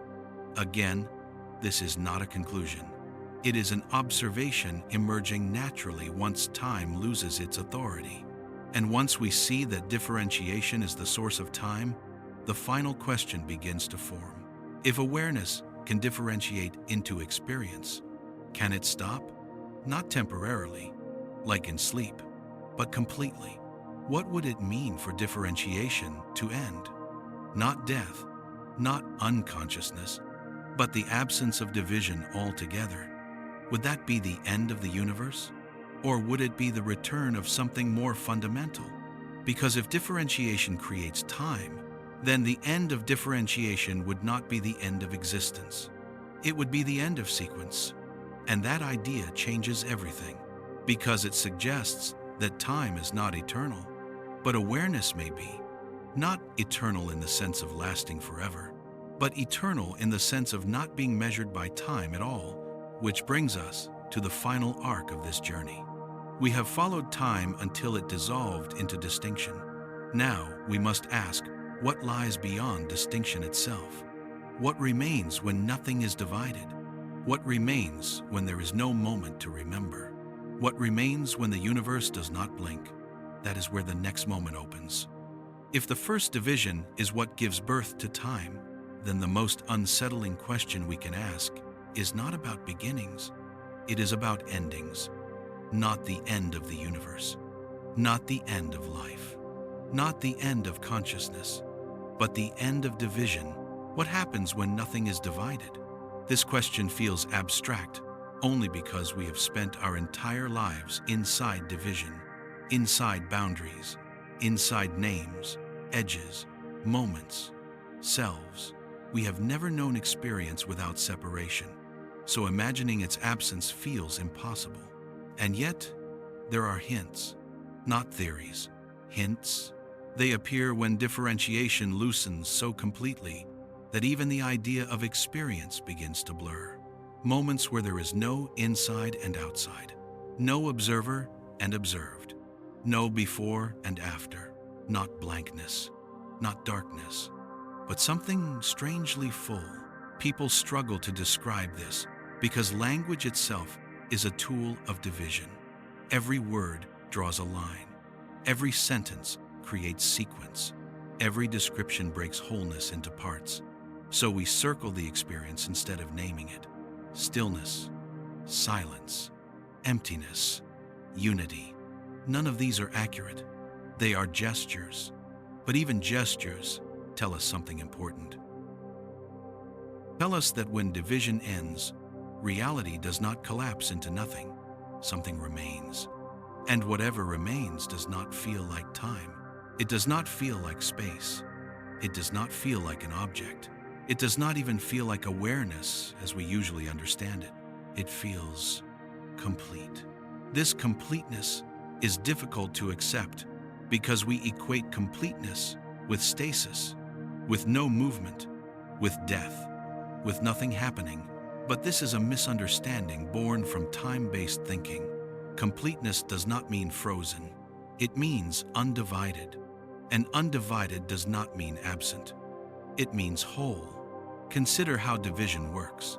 The moment you draw a line, you create two sides. The moment you name something, you create what it is not. The moment you mark a moment, you create past and future. Division multiplies. One cut becomes many, and from many, complexity explodes. This is not a flaw. It is how experience unfolds. But complexity has a cost.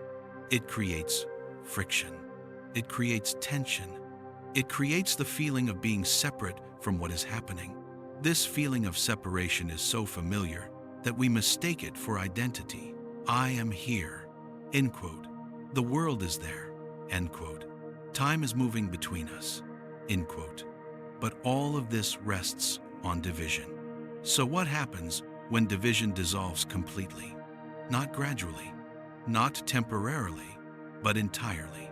What remains cannot be described as me experiencing something, end quote, because me and something are already two. What remains cannot be described as awareness observing reality. It's not I have, because observer and observed are two. What remains is not even now, then, Okam, because now implies not then. And when nothing is divided, there is no contrast to define a moment. This is where the inquiry becomes almost paradoxical. If nothing is divided, there are no moments. If there are no moments, there is no time. If there is no time, there is no sequence. If there is no sequence, there is no change. And yet, what remains is not dead. It is not inert. It is not nothing. This is the deepest tension we encounter. How can something be fully alive without change? The answer may be that life, as we usually understand it, is a time-based phenomenon. Movement, growth, decay, becoming. These require sequence, but being does not. Being does not need to go anywhere. It does not need to improve. It does not need to continue. It simply is. When division ends, what remains may not be life, but it may be more fundamental than life. Life may be something that happens within division, just as time happens within division, just as identity happens within division. This does not devalue life. It contextualizes it. Life becomes a mode of appearance, a way undivided reality experiences itself as many. Now pause with this. If division is what allows experience, then undivided reality cannot experience itself in the usual sense. There is nothing to experience as, no vantage point, no contrast, no subject-object structure, which means undivided reality is not conscious in the way we imagine consciousness. It is not thinking. It is not perceiving. It is not aware of anything. But that does not mean it is unconscious. It may be prior to the distinction between conscious and unconscious. Those categories belong to experience. Undivided reality may not experience. It may simply be. This is where language fails completely, because every attempt to say what it is turns it into a thing among things, and it is not a thing. It is what allows things to appear. Now notice something quietly important. When people speak of timelessness in deep states, they do not describe boredom. They do not describe emptiness as lack. They describe a fullness that does not need anything added. No movement, no arrival, no waiting, which tells us something subtle. Time is not the source of richness. Division is. And undivided fullness does not feel poor. It feels complete. The sense that something should be happening disappears, because that sense depends on time. Without time, there is no expectation. Without expectation, there is no lack. Now think about fear. Most fear is time-based. Fear of what will happen, fear of what might be lost, fear of ending. But if division ends, fear cannot exist. Not because fear is suppressed, because fear has no structure to operate within. Fear requires sequence, requires anticipation, requires a self that could be harmed in the future. Without division, there is no future. Without future, fear collapses. This is not comfort, it is clarity, which brings us to a deeply uncomfortable insight. If the end of division is not frightening, then what we fear is not the end. We fear losing the narrative. We fear losing the story that says, "This is me," moving through time, information. We fear losing the familiar frame, but the frame is not reality. It is a lens. And when the lens dissolves, reality does not vanish. It reveals itself differently. Now consider the relationship between division and meaning. We often think meaning comes from duration, from building something over time, from accumulating experiences, from leaving a trace. But meaning does not require accumulation. A single moment can be meaningful. A single note, a single glance, a single realization. Meaning arises from completeness, from coherence, from being fully what it is, which means meaning does not need time either. Time allows many meanings, but it is not the source of meaning. Undivided reality may not have meaning in the narrative sense, but it may have intrinsic completeness. And completeness does not ask to be meaningful. It simply is. Now bring this back to the blinking universe. If the universe appears in discrete configurations, and if those configurations are differentiations of undivided reality, then each blink is a cut, each moment is a division, and awareness integrates these divisions into time. But undivided reality is never gone. It is simply expressed, again and again. This suggests something subtle but profound. The universe does not move away from wholeness. It oscillates within it. Division and integration are not opposites. They are complementary. Division allows experience. Integration allows continuity. And undivided reality remains as the ground beneath both, which means the end of division is not an annihilation. It is a return, not a return in time, a return in structure, a relaxation of differentiation. This is why the deepest forms of stillness feel familiar, not new, not foreign, familiar, as if something has been remembered that was never learned. Because undivided reality is not something you acquire. It is something you stop obscuring. Now notice how gently this reframes the idea of awakening. not as gaining knowledge, not as reaching a future state, but as ceasing to divide unnecessarily, ceasing to fragment what is already whole. This does not mean the world disappears. It means the grip of division loosens. Time still functions. Identity still functions, but they are no longer taken as absolute. They become transparent, which is why such states are often described as both ordinary and extraordinary. Ordinary because nothing supernatural appears. Extraordinary because the burden of time lifts. Now consider a final, delicate point. If undivided reality does not experience, then it cannot want to divide. So why does division continue to appear? Why does the universe keep blinking into differentiated forms? Why does experience keep happening? The answer may be simpler than we expect, because nothing stops it. Division does not require desire. It requires possibility. As long as differentiation is possible, it will occur. Not because something wants it to, but because possibility expresses itself.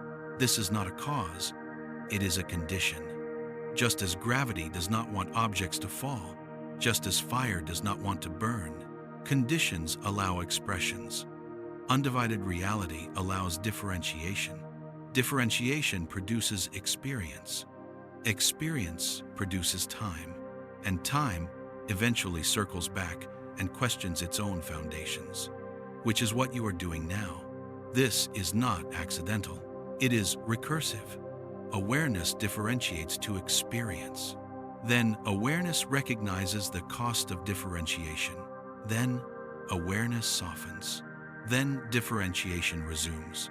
This rhythm may be fundamental, not linear, not progressing toward a goal, but oscillating, blinking, which brings us to a surprising conclusion. The universe may not be heading somewhere. It may be breathing. Expansion into differentiation. Relaxation into wholeness. Again and again. Time exists in the expansion. Timelessness exists in the relaxation, and neither cancels the other. This means the end of division is not permanent, nor is it something to be clung to. It is a mode, just as division is a mode, and life unfolds in the movement between them. Which brings us back to you, right now, reading these words. You are inside division, inside sequence, inside time, and yet the undivided ground has never left. It is present in the silence between sentences, between breaths, between thoughts. You do not need to reach it. You cannot reach it, because reaching is division. It is already here. What changes is not reality. What changes is how tightly division is held. This brings us to the final question of this journey. If undivided reality remains untouched beneath time, then what role does time actually play? Is time a mistake to be undone, or is it a necessary expression of something deeper? If division is not a fall, but a function, then time may not be an illusion to escape. It may be a language reality uses to know itself. And if that is true, then the blinking of time is not a problem. It is a conversation, one that never really begins and never really ends, which leads us into the final movement, where we stop trying to dismantle time and instead ask how to live wisely inside it. Knowing what it is, knowing what it is not, and knowing what quietly remains when it falls away, that is where the next moment opens. At some point, the question changes, not abruptly, not dramatically. It simply softens. After following time until it dissolved into division, and division until it dissolved into wholeness, the mind naturally asks one last practical thing. If time is not fundamental, if it is an interface, a design, a rhythm of differentiation, then how does one live inside it? Not escape it, not defeat it, not transcend it permanently, but live inside it clearly. This is where many explorations fail. They reach insight, then try to abandon the world. They see illusion, then try to dissolve it entirely. But illusion, as we have seen, is not error, it is function. Time exists because differentiation exists. Differentiation exists because experience exists. Experience exists because awareness can express itself as many. None of this is wrong. So the question is not how to stop the blinking. The question is how to stop mistaking the blink for solidity. In a blinking world, nothing is carried forward. Not objects, not moments, not selves. Everything is reappearing, and yet patterns persist. Not because something travels through time, but because rules are reapplied. This changes how responsibility feels. You are not dragging your past behind you like a weight. Your past is being reconstructed right now as memory. That means the past has influence, but not authority. It does not own you. It is not sitting somewhere behind, pulling you backward. It exists only as traces in the present configuration, and traces can loosen. This is not denial. It is precision. Likewise, the future is not something you are moving toward. It is something that has not yet been differentiated, which means anxiety about the future is anxiety about imagined differentiation, about stories not yet cut into reality. This does not make planning useless. It makes it lighter. Planning becomes a way to guide differentiation, not a guarantee that the future already exists. This subtle shift matters because it returns you to the only place where anything ever actually happens, the current blink, not now as a moment, but now as a configuration, complete, self-contained, fully arrived. In a blinking universe, every moment arrives whole. Nothing is half present. Nothing is unfinished. Even confusion arrives fully as confusion. Even pain arrives fully as pain. The suffering comes not from the content of the blink, but from resisting the fact that the blink has already happened. We suffer because we try to hold a moment after it has been replaced. We suffer because we expect continuity where replacement is the rule. But once you see that replacement is the rule, something softens. Loss still hurts, but it no longer feels like the universe betrayed you. Change still disrupts. It no longer feels like something went wrong. Nothing went wrong. A new configuration appeared, and the previous one did not carry forward. This understanding does not remove grief. It changes its texture. Grief becomes a response to discontinuity, not evidence of meaninglessness. You grieve because patterns mattered, because appearances mattered, and they still do. Meaning does not require permanence. It requires presence. Now consider identity again. If the self is a pattern that reappears, not an object that persists, then being yourself does not mean maintaining consistency at all costs. It means allowing the pattern to update. Rigidity becomes suffering. Flexibility becomes intelligence. This explains something you have felt intuitively. Why clinging to who you were creates pain. Why insisting on "this is who I am" creates tension. Because in a blinking universe, insisting on sameness is fighting the mechanism of reality. Reality updates. So must patterns, including the self. This does not mean becoming unstable. It means becoming adaptive. A stable pattern is not one that never changes. It is one that changes coherently, which is exactly what time is doing.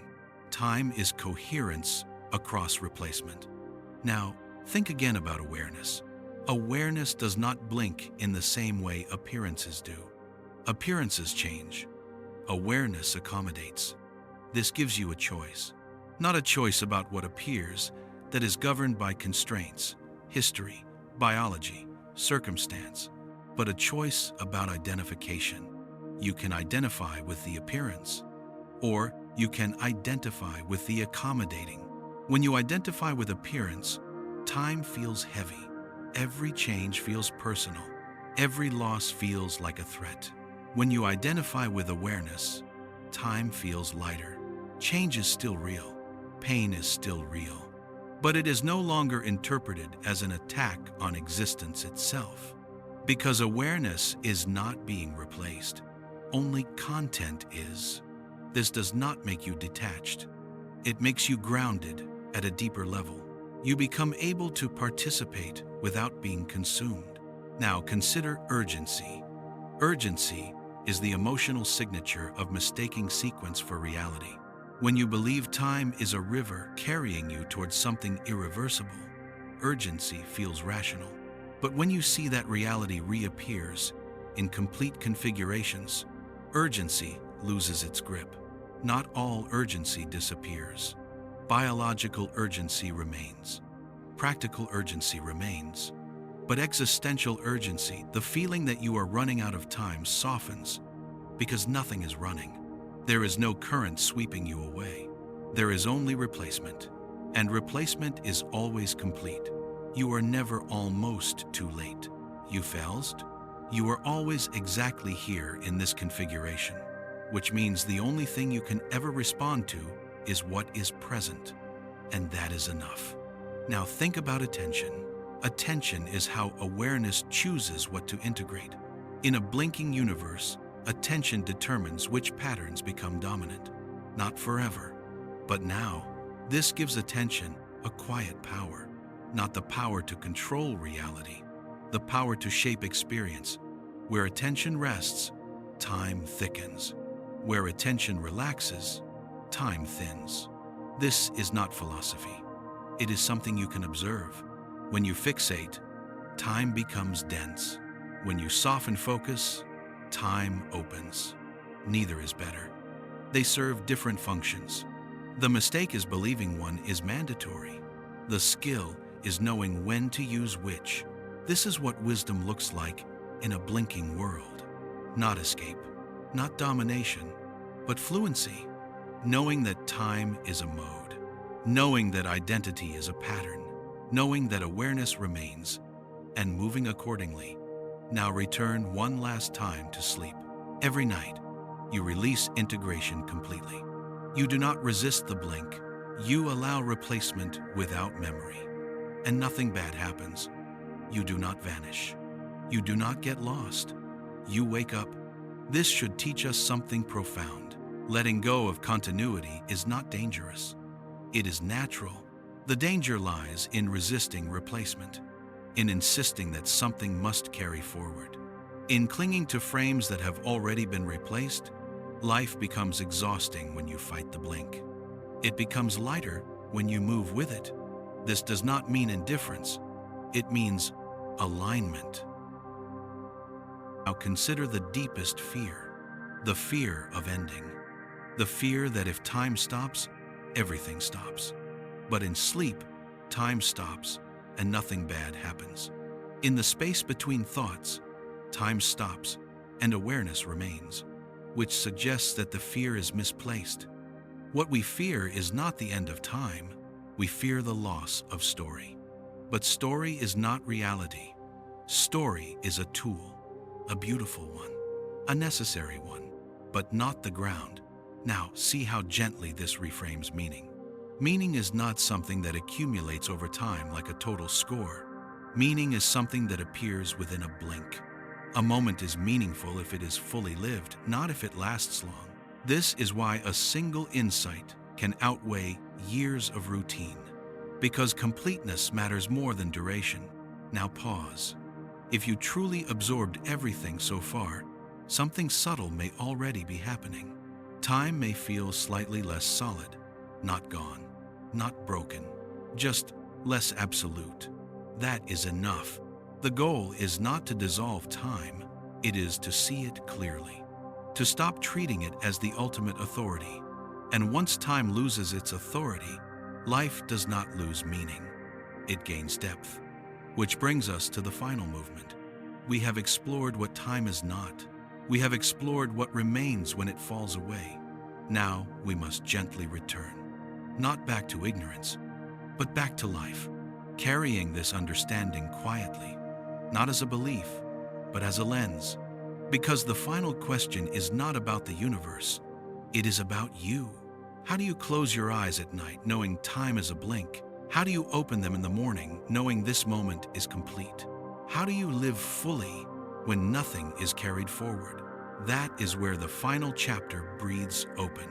Not to conclude, not to explain, but to let the inquiry dissolve into rest, just as time always does. Between one blink and the next, there is nothing left to solve. That may feel unsatisfying at first. The mind expects a conclusion, a final statement that locks everything into place, a last idea to hold on to.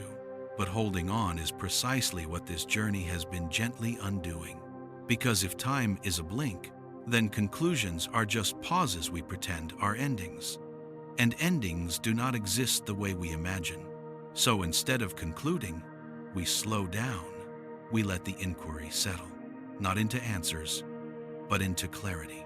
Look back, without effort, at what has quietly revealed itself. Time does not flow. It appears. Moments do not connect. They are replaced. Continuity is not carried forward. It is reconstructed. The self is not a traveler. It is a pattern that reappears. Awareness does not move through time. Time moves through awareness. And beneath all of this unchanged, undivided, something remains.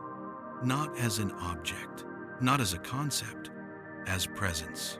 Now notice what is happening right now. Not the words, not their meaning, but the silence that holds them. Between one sentence and the next, nothing accumulates.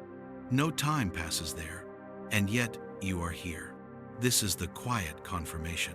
Not dramatic, not overwhelming, just obvious, once seen. You are not writing time forward. You are witnessing appearances arise and dissolve, again and again. The universe does not rush. It does not hesitate. It simply appears, each configuration complete. No moment is unfinished. No moment waits for the next to make sense. Meaning is not postponed. It arrives fully formed or not at all. This changes how the night feels.